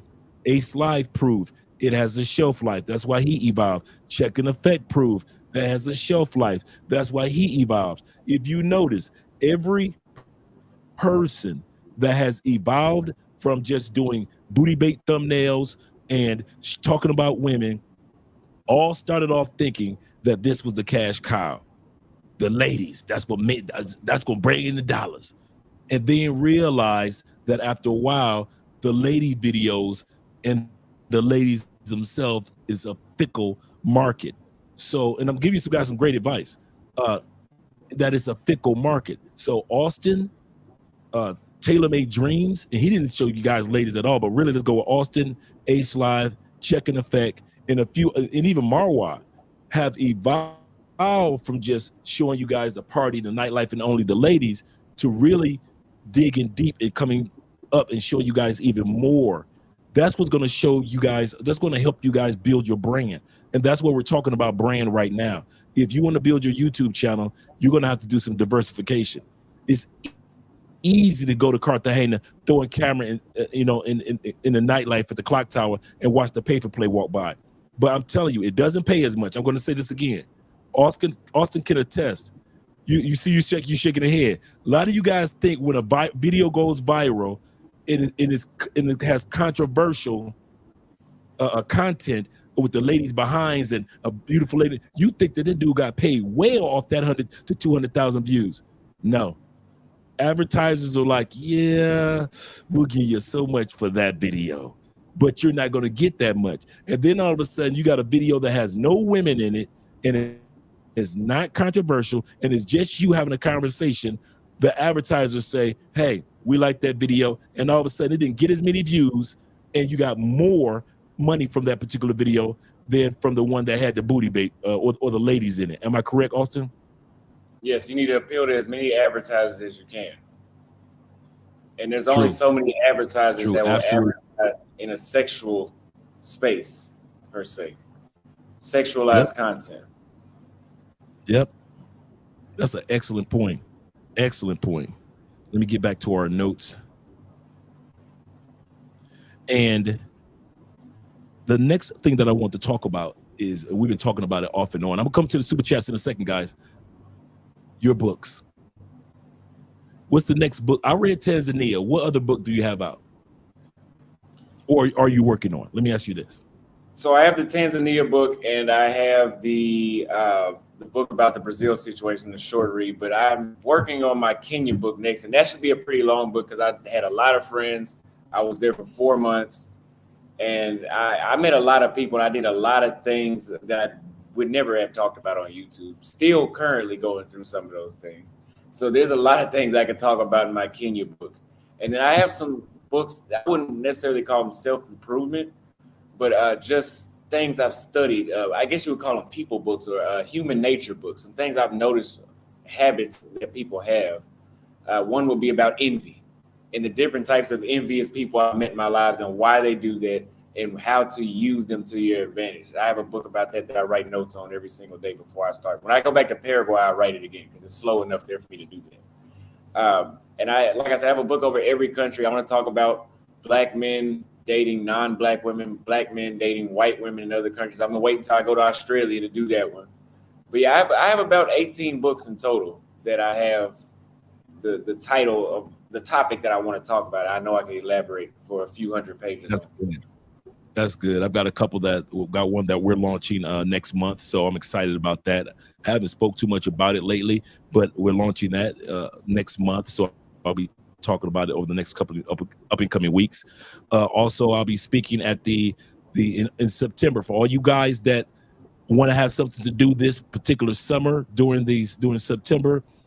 I will be speaking, as well as others, including Obsidian Ali, at the Black. And also my man Theo Wap at the Black Manosphere Conclave. They had it in Atlanta last year. This will be the 3rd or 4th annual conclave event of nothing but Black men looking good in what we do and learning different things from each other on how to advance. So we're going to be talking about that in the up and coming weeks as well, because we want you guys to actually take advantage of it. Because like I continue to mention, nobody is going to be there for us who travel but us. If you're waiting on family members and friends to truly understand who you are as a passport bro or blue book gentleman or expat, they couldn't even tell you what an expat is. So for the most part, the people that are going to support you and encourage you will be your loved ones. I mean, will be us who are family members. I love when you say in some of your videos that, you know, I got you, I'm your friend. I'm your friend. I got you back. You might as well join the Patreon. I'm your friend. You might as well buy the book. Hey, I'm your friend.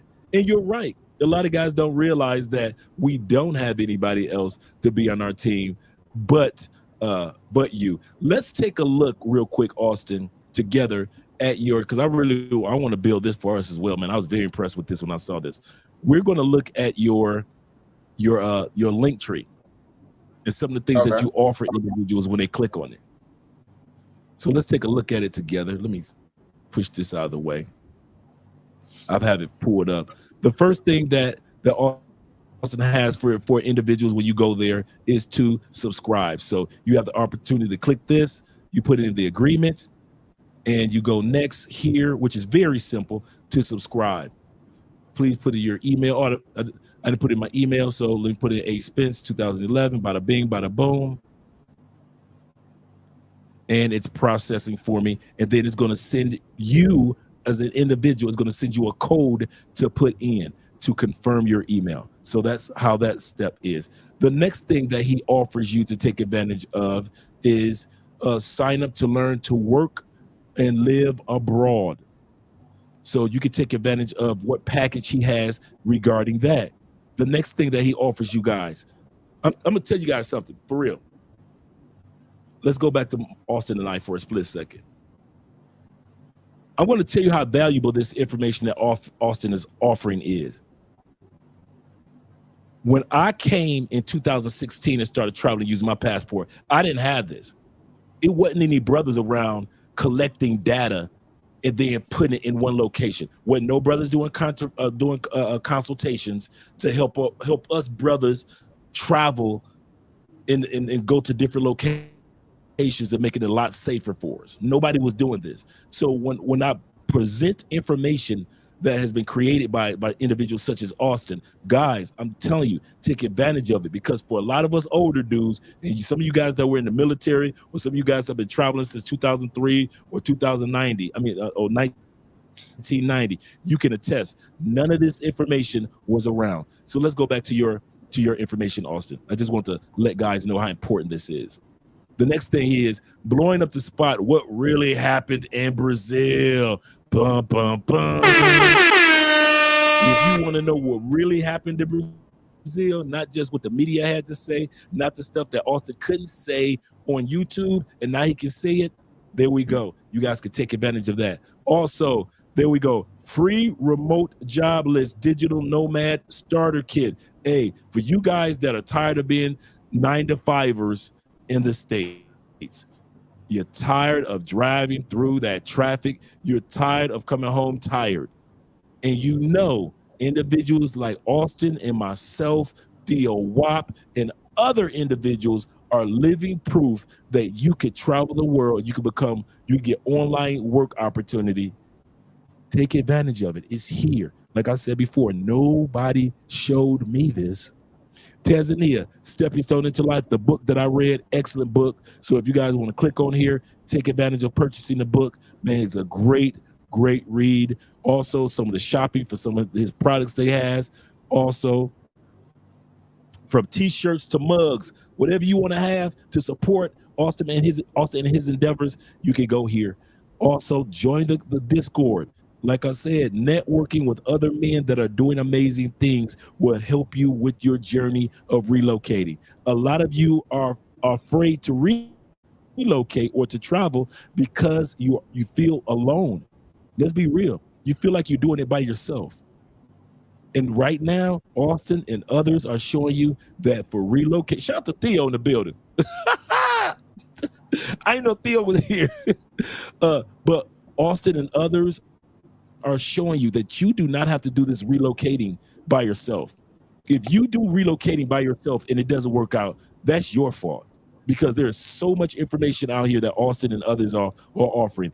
Also support Austin's Patreon, guys. Don't just support our Patreon, but also support Austin's Patreon. Make sure that this brother continues to be able to take care of and share the information that he shares with us on a regular basis by supporting his Patreon. Also, guys, you have the link to his YouTube channel in here, so you guys will be able to watch back videos as well as being notified for future videos. You also has his Instagram information in here. Consultations is a must. I'll say it again. All these dudes that sit back and try to say that consultations are not a must, go ahead and look at the news headlines in Medellin, Colombia. Go ahead. Look at the news headlines in Medellin, Colombia. Look at the news headlines of, like I just mentioned, the rise in homeless men in Pattaya, Thailand. Go ahead. You didn't need a consultation. I'm gonna do this on my own. And what ends up happening? You guys end up being overpriced. You end up being scammed. You end up being used. Consultations is the way of doing two things: A, supporting your favorite content creator; B, having a one-on-one conversation and being able to ask questions as well as get information from your favorite content creator, your favorite traveler that's actually living boots on the ground there. Not just the party side of it, but the real, how can I move to Tanzania, Austin? Could you tell me? It's that information that you guys are going to be able to get by way of consultations. So never take for granted consultations, especially from your brothers. Y'all can go out there and pay $1,400, $1,500, $4,000 to those dating gurus out there. Y'all dang sure know y'all can afford a consultation with your brother. And I'm gonna tell you something, because I'm just being slick at the mouth right now. I'm gonna tell you this now. Like I always say, if y'all can afford to continue to give all those other female content creators, shout out to them. Shout out to our sister content creators. But I see the money that y'all put in their lap every single episode. Every single episode is black men pouring hundreds of thousands of dollars into the lap of these black sisters. So when you sit back, you try to lie to me and say, I can't afford a consultation, that's too much. When I just saw you drop on Crimson Cure or Chantel Simone or Courtney Michelle's, shout out to all our sisters. I'm not hating on them. I'm not hating on their money at all. I'm not counting nobody's money. But what I'm saying is you can afford a consultation with your brother who's there for you, boots on the ground. That's what my point is in regards to consultations and how important and helpful they are to you. Let's go back to Austin's. And I just kind of took over your talking about, it's like I'm giving an infomercial for Austin. Also, you can reach out to Austin on TikTok where it all began. Also, Austin's, you go to Austin's Twitter account and see all the controversial and join in the controversial conversations that he has there. And also, if you guys want to send a Cash App donation, it's right there, guys. All that you need. Actually, we can do. I already plan on talking to Austin outside of this, but because I want to build one of these for our channel because it's just so sleek, so to the point. And like Austin said, he said, let's, meaning us together, let us learn about moving, living, and building abroad. Is there anything that I left out, Austin? No, I think you hit it right on the nail, man. I appreciate that. Thank you. That was great. Yeah, definitely. Charles says, he said, I did one meeting, a consultation with El Guapo, and it was the best thing that I did last year. Shout out to Charles being in the building. He's absolutely correct. It is a must. He said, I bought my man IQ says this. He said, I bought a consultation with Andre too. And he said, I still think it was underpriced. I have gotten accused of being underpriced by several dudes. They be like, Dre, man, your prices are, now to me, I got a decent price. But guys can constantly tell me, bruh, I'd have paid twice that amount for your consultations. Bruh, you need to raise your price. So, hey, guys, take advantage of it because today's prices might not be yesterday's prices. Austin, need to clip this and let Andre be your advertisement for your link tree. Hey, clip it, brother. It's all yours, brother. It's all yours because it was all facts. 100% true. The things that Austin is offering is making or allowing you guys transition or vacation, not just for you guys that are moving, but also your vacation to other locations a lot smoother. I give you a perfect example.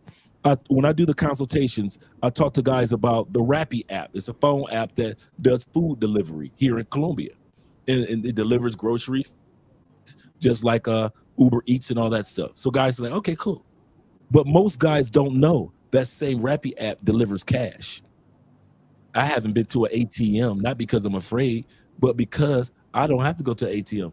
This cash that's sitting right here, this Colombian cash, all came from the Rappi app. You order your cash over the phone, on your app, and in 15 minutes, there's a motorcycle pulling up. You give him the 3-digit code. He said, okay, you're the right person. He counts your money out right in front of you.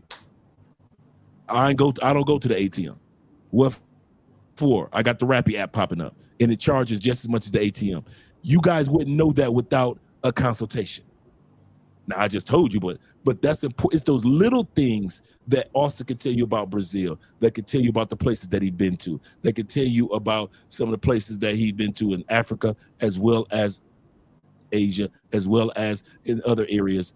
And now he's in Chile, that he can tell you about those little nuggets that's going to save you some time and some headaches. That's the value. That's an example of the value of consultation. Let's continue on, Austin. I don't want to just go into a tangent, and I'm going to come to the super chats in a second, guys. But I do want to talk about the future of Auston Holleman and Brazil. Talk to me, Auston. Honestly, I think I've found enough places around the world where I don't need to return anytime soon. I still know a lot of people in Brazil, a lot of women, well, not a lot, but a woman that I'm interested in very much, but she doesn't have to stay there. But there's a lot more places, even in South America, that's cheaper, same type of weather, same type of, if not better food. There's one now traveling around the world has actually opened my eyes up to that. That's not the only land of gold for me. You know, Kenya was another place for me. You know, Vietnam might not be as great as Kenya, but it's also, if I, for some reason, if I had to stay in Asia, I know a place that I can pick now. And honestly, everything happens for a reason. And I think, like you said, that wasn't God's only plan for me was to be stagnant. It's stagnant. So I think that I don't think I need to return anytime too soon, if at all. I won't even lie. I'm very proud of that answer. I really am, and it just showcases the man that you have evolved into compared to, you know, and like you said, you're not taking anything away from Brazil in the future of maybe going there, but now you realize I don't have to rush there. It's not the only land or country that a person can enjoy, and I like the fact that you stated it that way for others to realize. Guys, I know you guys love Brazil. I do too. But go to other places and see some of the things and some of the countries that you can enjoy. Correct? Mm-hmm. Mm-hmm. And everybody is not for Brazil. It's for a lot of people. Apparently, like this is a little echo. Let me see. I could start singing. Okay. So, a place like Uruguay, you might, or even a place like Chile, some dudes like the challenge of the slower dating pace. Or if you're looking for something more serious, I think it'll be a lot faster to find it in Montevideo than it would Rio. But it all depends. But you won't know until you travel, and it grows you up. It matures you a lot faster traveling. Jumping from culture to culture, and you notice the same issues, you're having the same problems, but if they keep following you from culture to culture, you'll figure out it's something you're doing wrong. And that's what happened to me a few times. That you realized that it was time for you to change in certain areas. Yeah, just like upgrading my standards with the women I was dealing with. You know, I had enough people call me, I'd be like, oh, you shouldn't be dealing with this. I'm like, okay, it's something that I'm doing wrong to end up in this situation in 7 different countries. That's a good point. That's a real good point. Not everybody wants to realize it. One of the things that I want to hear what you have to say, and it just come to mind. Have you noticed that travel is more a psychological endeavor than a physical endeavor? Yes. Like I said, it matures you. Every country I go to, I feel like I grow up another 3 years. Every time I go somewhere new, I learn more about people.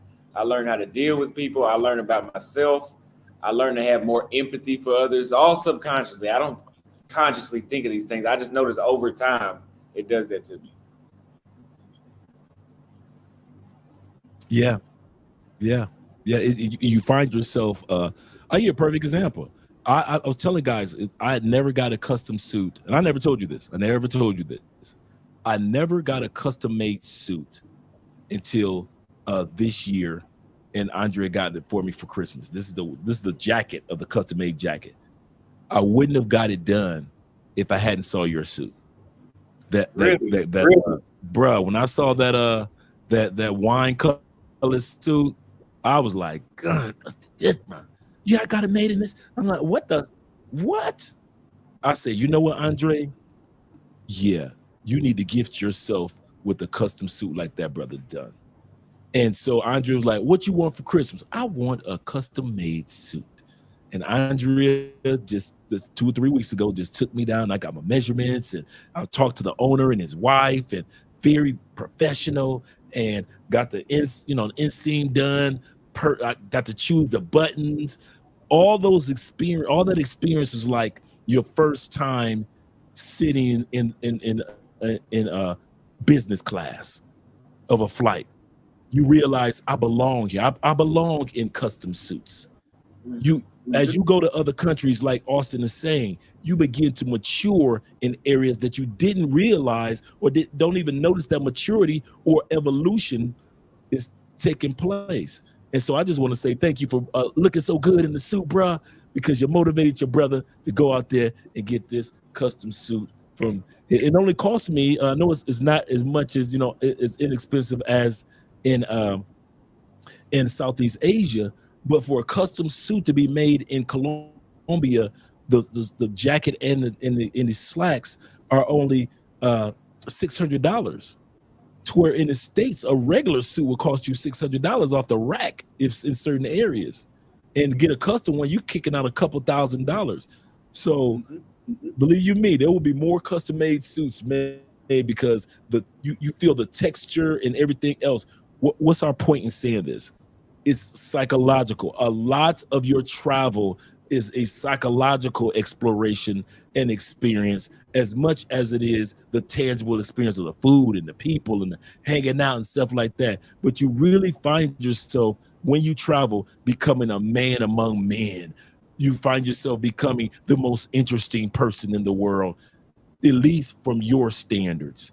And so I'm glad that Austin has evolved, and I'm glad one thing that I'm glad that you see is how much you've been blessed since Brazil. Do you notice that? Yes, very much. Very much.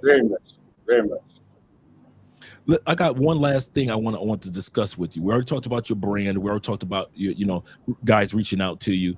And shout out to my man IQ, who's been dropping the link to your book and everything else. And I'm about to drop the link once again to your link tree.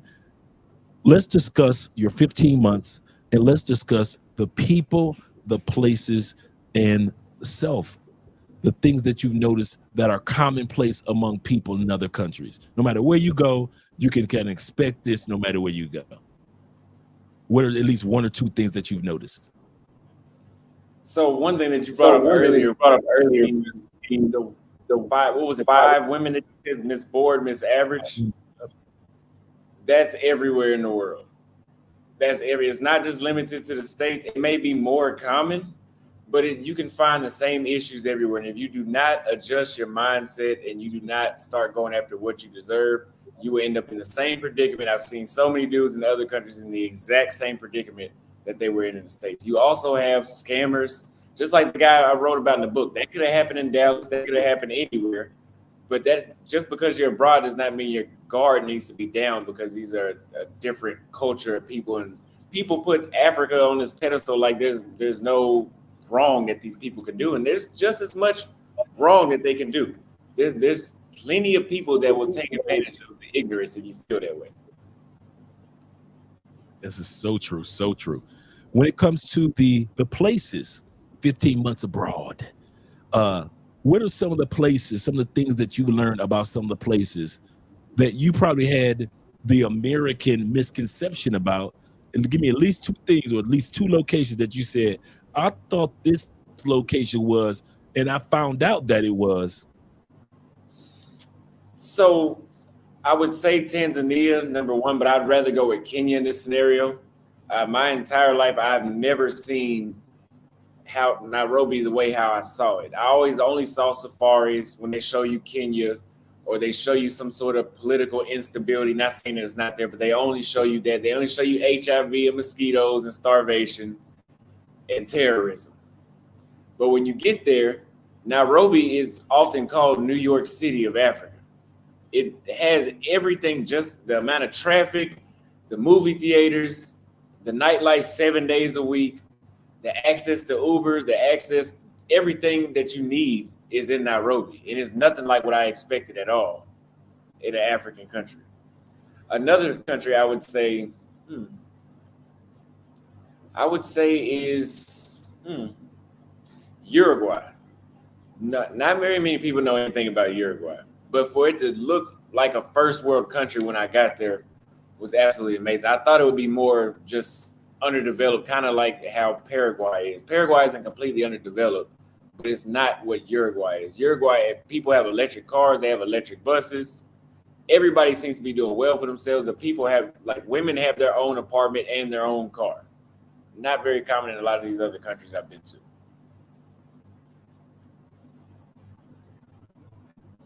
Myself off mute. I have been studying Uruguay for quite a while, and Uruguay has the strongest, if not one of the strongest economies in all of South America. It's one of the top strongest economies in the world, and you can see it. Uruguay, they have a fair, one of the things that caused them to be successful is they have a fair balance with their money. Men making money, women making money.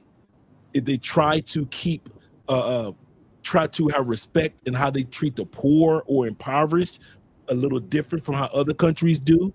They are the only reason why they are not on the, to be able to get a citizenship there in Uruguay is a lot easier than in a lot of countries in South America. So, and it's very, like Auston said, it is far more advanced than people realize. It's just because it's at the bottom of the continent or right up under Brazil and by Paraguay and people know more of Argentina, it doesn't get the notoriety that it deserves. Not also, people don't realize that it does have its own version of beach life. A lot of people sit back and think that, you know, it's down there, it must be cold because it's close to the Antarctic. No, it's not necessarily that year round. So there's a lot that's going on in Uruguay, but you do have to be somewhat of a Spanish speaker or a person that's at least trying to learn like Auston. But do realize, guys, that there are parts of South America, like he's mentioning, that are far more advanced that will surprise you. You're absolutely correct with that. Is there any other country that surprised you? I would say Chile as well. Chile has had a similar type of, well, I would say Chile is kind of overlooked. Chile and Uruguay are kind of overlooked when it comes to what I saw growing up. Because like you said, they only teach about Argentina, Colombia, Brazil, and maybe Ecuador. But the other countries that are pretty much overlooked are a lot more developed than you would think for nobody to really talk about them. So true. So true. Now you got me motivated to go down there. I've been kind of like I said, I know a few people down there. Andrea's got friends down there that she talks to on a regular basis. Some of her closest friends are down there where you are right now. And so I think that's one of the spots that we may want to hit with a quick trip. It's not too expensive to get there from Colombia. The flight is not too far. And so that's definitely one of the spots that I think we want to go to on a quick trip. The last thing that I wanted to mention was changing yourself. What do you find about yourself? Give me at least 3 things that you find about yourself that you are surprised to see over the last 15 months since you left Texas. 3 things that I would say that I would say. 3 things that have changed about myself. Yeah. 15 months. I think I've mastered patience, number 1. And it's a bit of an echo. I think it might be, if you might. Let's see. Let me put myself on mute. Okay. Yes, good. So I've come to master patience, and I think that has a lot to do with flying from continent to continent. 17-hour flights now feel like 8-hour flights. I've become extremely patient with people. That's another thing, being patient with people. I used to have this tendency to just, if somebody doesn't do it the first time, write them off. They're not going to ever get it right. Jumping into new cultures and seeing that doesn't work, just writing people off. I mean, sometimes it's necessary, but the majority of the time, people just need to be talked to. And I've learned to actually talk to people rather than just get rid of them, is one of them. Number 2, I don't care too much about what people think about me, but I do understand that you have to care to a certain degree. For example, the stuff I would put on YouTube 12 months ago, I didn't really care. If I meet a new woman and she finds a YouTuber, she doesn't like it, don't care. I still feel like that now, but I think about what I post with who am I going to meet in the future, and what will they think when they see this about what I said in this video? So I do care more about what others think, but not enough for it to control me or make me insecure about myself. Number 3, it's a hard one. The third one, I would say I've become extremely good at time management. With all the free time and all the distractions and all the excess income I have abroad now, and I can just waste my money and do whatever, I've become very well, especially in Paraguay, at time management and being able to block out having fun to get things that I need to get done, like the book. So that way we can sit here and have this conversation because I was able to manage my time. Absolutely. You didn't do that before? No, I didn't do that in Brazil. When I was in Brazil, I guess I was still getting it all out of me, but I sucked at time management big time. I have a fourth one, and this is in question form. Have you found yourself matured outside of the type of people that you dealt with when you first started traveling? Have you found yourself, and that's why I say a type, not individual. So I don't want somebody to watch this live stream and say, oh, he don't mess with me no more because he's matured. So we're not talking about an individual, but we are talking about types of people. Have you found that since you've left the States and even left Brazil, that you matured from a certain type of people that you would have allowed in your life at one point in time prior to? Absolutely. I would say that I've outgrown a lot of people with a lot of habits that are non-beneficiaries in my life today, male and female. What are some of the traits that you used to allow in people around you that you no longer allow? For example, if I'm talking to somebody all the time and they raise my blood pressure, male or female, and it is unnecessary, just drama, I used to entertain, like you may have noticed before, I used to do a lot of debates. I don't do those anymore. I mean, I will, but I don't want to deal with people that just bring unnecessary drama daily around me. That's a hard question. I know that I have outgrown people, but I can't put my finger on exactly what it was they did, but I just know what I won't tolerate. But it's all about the personality level. Yeah. I'm glad how you worded that is to tolerate, you no longer tolerate certain behavior around you, and that's helped benefit you in the long run. But yeah, I like how you worded that, because that's exactly how many of us need to be. A lot of these questions, guys, that you hear me ask Auston, I ask them because I want us in the audience to think as well. Your experience with traveling should cause evolution. If you've been to DR 15 times and you haven't evolved, you need to do a double check. If you've been to Brazil 9 times and you haven't evolved, you need to do a double check. Same thing it is in Colombia or any other country that you guys, or continent that you guys go to. If you are finding that you are hanging with the same type of people with the same behavior pattern, and it's been 5, 6, 7 years down the line, you're doing yourself a disservice as a traveler, because at this point in time, maturity should have put you in a position to relocate to that country or to countries other than running back and forth from the United States. You've been doing the same thing back and forth. Why? For 9 years. Why? Because you haven't matured to the point where you should have actually found 1 or 2 countries that you can be in 6 months of the year and then go back to the States, or be completely outside the United States. But because you treat yourself and others that you hang with who are vacationers, that's the only results that you're going to always get. After spending 10 years in Colombia, you are still a vacationer because you're still a vacationer up here. Am I correct? Absolutely. Yeah. So shout out to you, Auston, for being here this evening, man. I appreciate your evolution. I appreciate the man that you have become just in this short time. Let me ask you this real quick. Have your parents noticed the change in their son? Yes.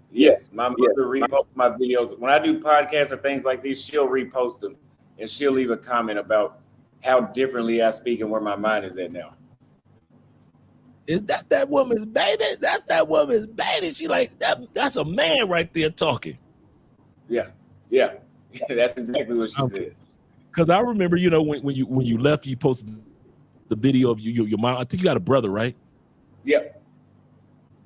Your brother, your mom, and you know that final moment before you got ready to leave. And I remember that moment. And now to sit back and see her son is doing very well and it continue on an upward trajectory. That's got to be a good thing for both parents. I won't even lie, man. I'm proud of you to where you took a gamble on yourself. You are already, the gamble is this, and this is for the audience, guys. The gamble is this. Austin, just like me and others, were already successful in the States. We could have stayed in the United States. We could have stayed right where we were and been vacationers like a lot of you brothers. Could have did it. But just like a lot of you brothers, life is calling you beyond the borders of the United States. Like I always say, just because you were born in the United States doesn't mean that you were only born for the United States. Some of us were born for the United States and other locations. So guys, do realize that as we get ready to close out, we got 212 people in here tonight. Let me get to these super chats. Shout out to you brothers being here this evening, showing the love to your boy. Thank you for showing love to my man Austin as well. I got some scrolling back to do. Okay. Shout out to my man IT. He said, good morning from Thailand. And he said, learn to speak language, and it goes a long way to enhance the experience of being there. Absolutely correct. The one thing that took Ace Live channel to the next level was when he learned, I remember Ace saying this. He said, now I feel comfortable with going across South America. He said, the reason why I stayed in Colombia so long because I wasn't comfortable with my level of Spanish. He said, Dre, now my Spanish is better. He said, now I'm going to go to other countries. And that's when you start seeing Ace going to Chile, seeing Ace going to other locations. I'm getting a call from Russell Taylor Made Dreams right now. Okay, let's see. While Russ is calling me. Hold on for a second. Hey, Russ. I'm on a live stream right now with Auston Holleman.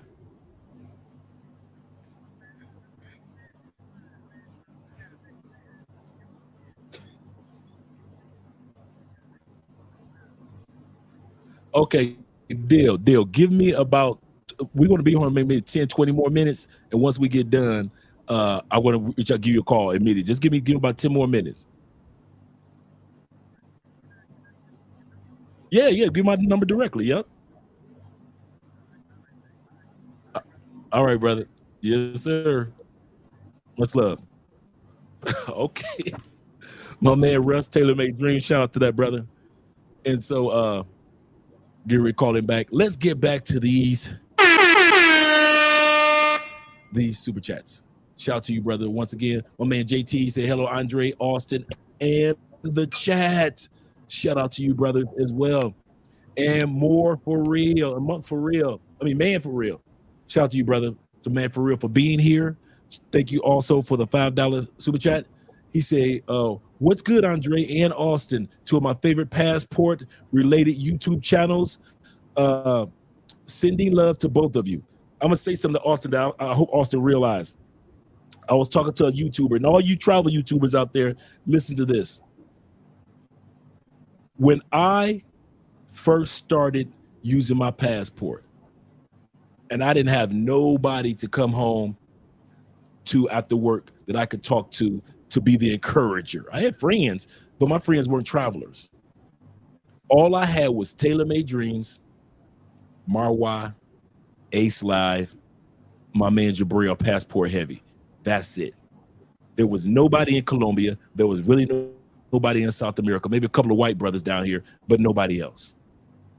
I would come home, I would eat my meal, and I would put my little cell phone up because I was going on monk mode, so I wasn't watching television. And these guys watching their stories helped me stay encouraged to build my story. If I didn't have an Auston Holleman, a Tailor-Made Dreams, and some of you other YouTubers, there was no way I would have had the courage to travel and especially relocate like I did. What you're doing, Auston, you really don't realize the level of lives that you are changing.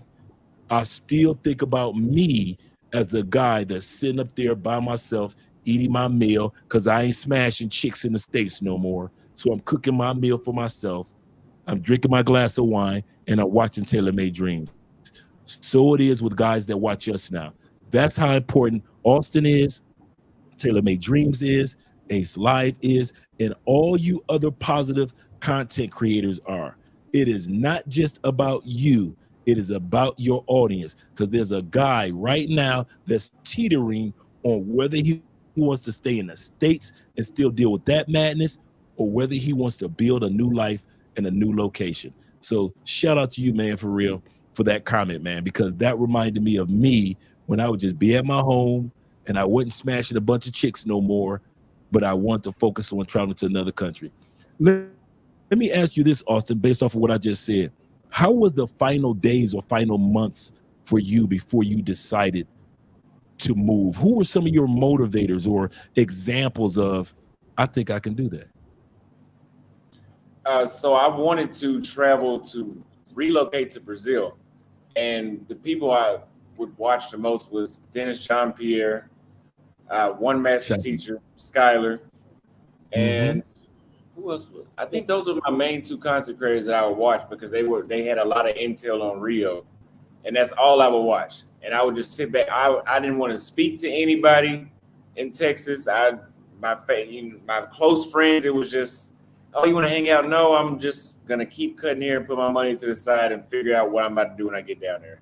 And I'm about to just keep this courage that I got, keep this momentum going in my brain before I leave, because I'm not coming back.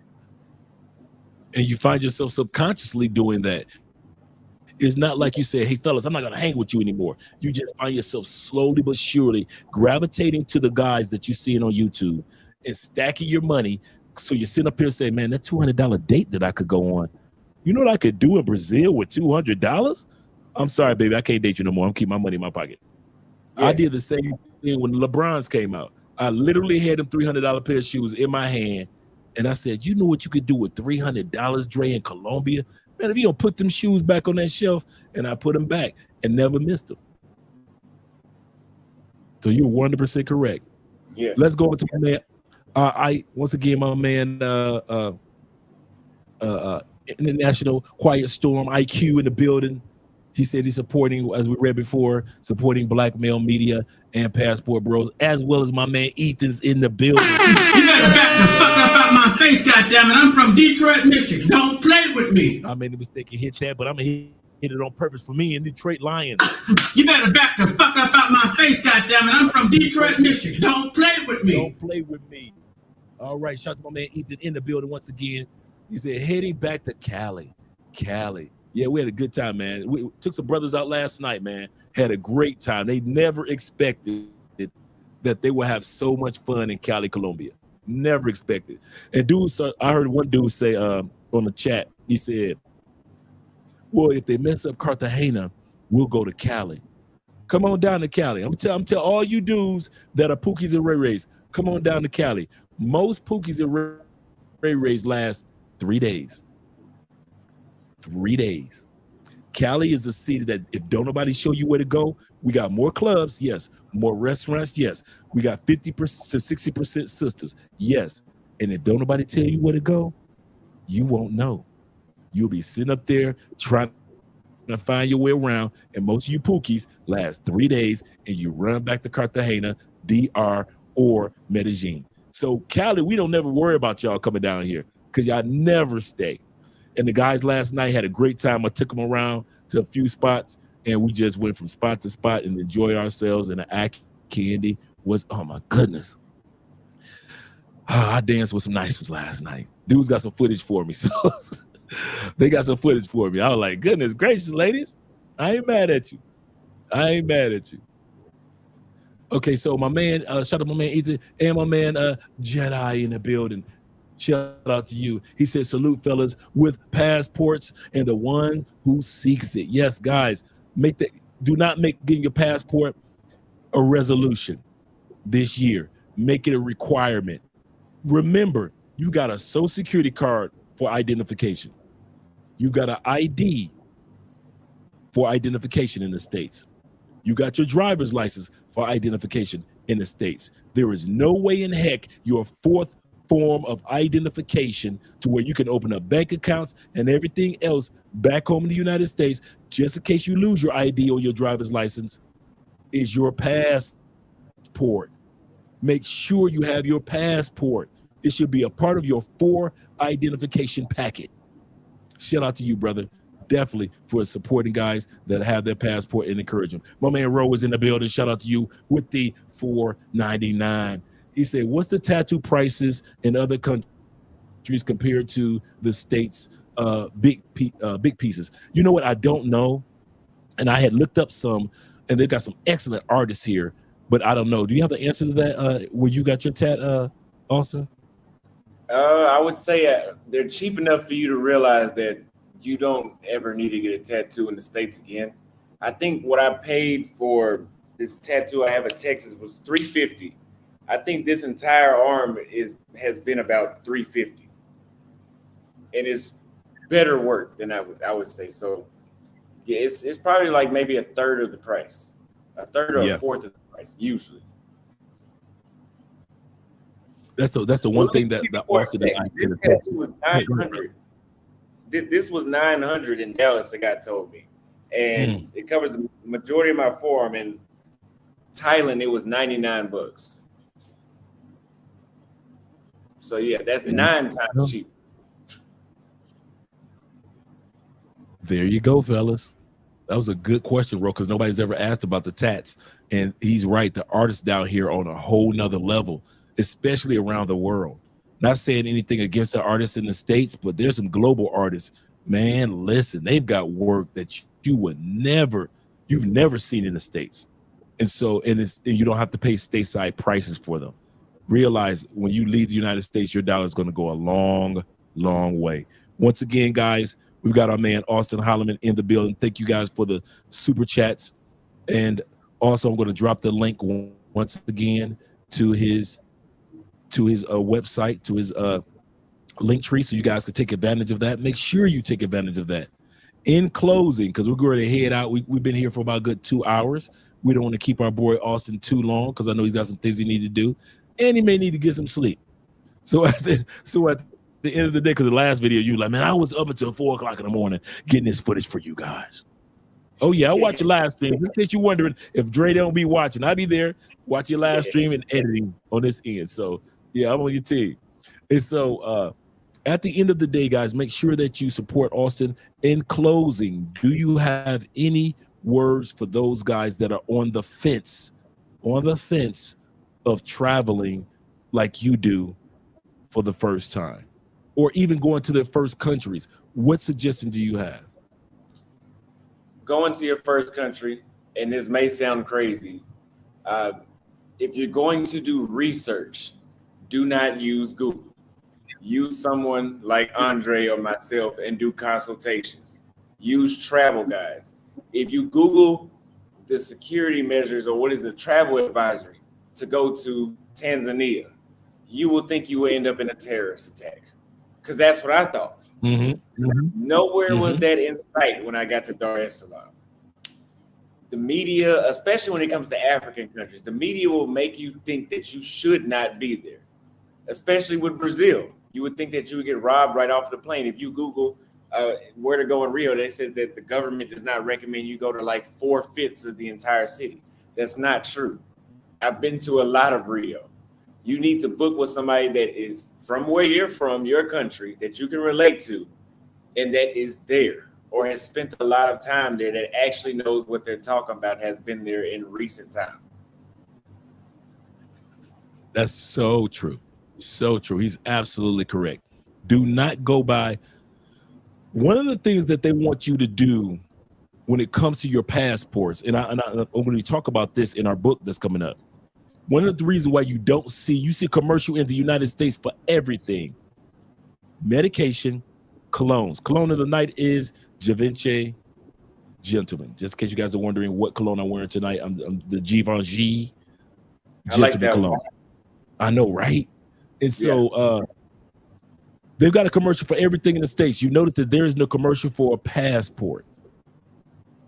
There's no commercial in the United States, not stateside, not nationally. Why is that? Because they want you to stay in the United States as consumers as well as taxpayers.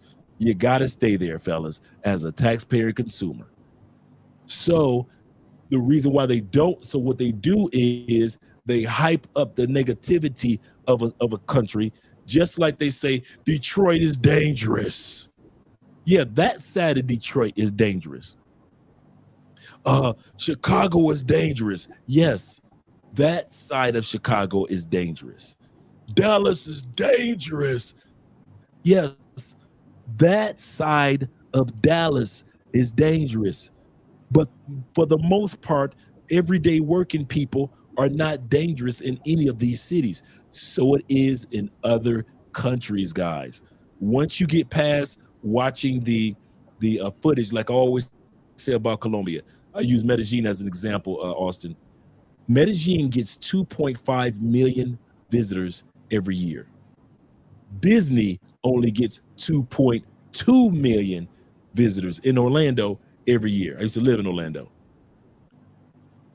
There's only been less than 2,000 acts against tourists in 2023. 40 of those, sadly, were deletions. 2,000, 2.5 million.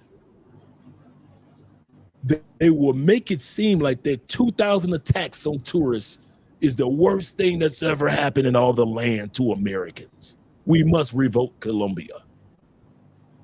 But then when you look at it from the spectrum of 2.5 million coming in and most leaving out with no issues, you start to realize, you're like, oh man, yeah. When you look at it, that's not even a percentage of a percentage of a percentage. Our point is this: don't go by the narrative that's being sold to you. Reach out to those that can give you the true boots on the ground information and start your journey, at least in 2024, get your first trip in. Because that first trip, just like what Austin can attest to, it changed my life. It changed my life. Well, at the end of the day, we're going to wrap this one up. We've been here 2 hours and 10 minutes. That's long enough for you guys to hear from Austin, hear what's going on lately. And my favorite thing when Austin says, he said, you know what? I don't necessarily need Brazil. I love it. I like it. I may go back, but I've learned so much about the rest of the world that I might want to enjoy the rest of the world as well. And the same thing will happen to you guys. Once again, my name is Andre. We're up out of here with Auston Holleman. Make sure you guys subscribe to his channel. If you guys haven't, you're doing it all wrong. You're living life bass-ackwards. If you want consultation information, that's my email right there. If you want further consultation information from Austin, remember, click his link that I just put once again in the description. And shout out to all you guys that were here tonight. On your way out, click that like button. We like you. Make sure you like us too. Once again, this is Andre and Andrea's Love Crossing Borders. We're up out of here. We're going to let you guys go with one of the breaks.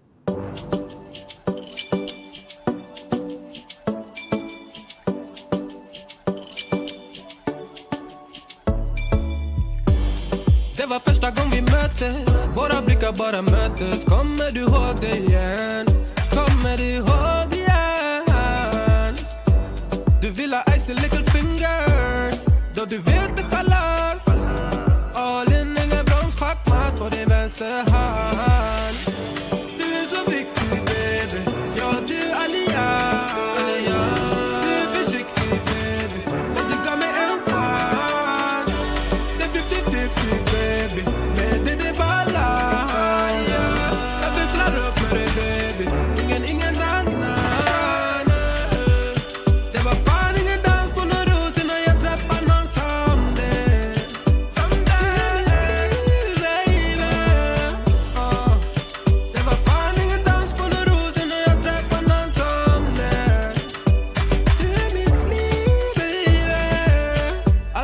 på någon annan. Varför du med annan? Kom var med mig baby. Aldrig lita på någon annan. Finns ingen annan jag vill ha min chockerina.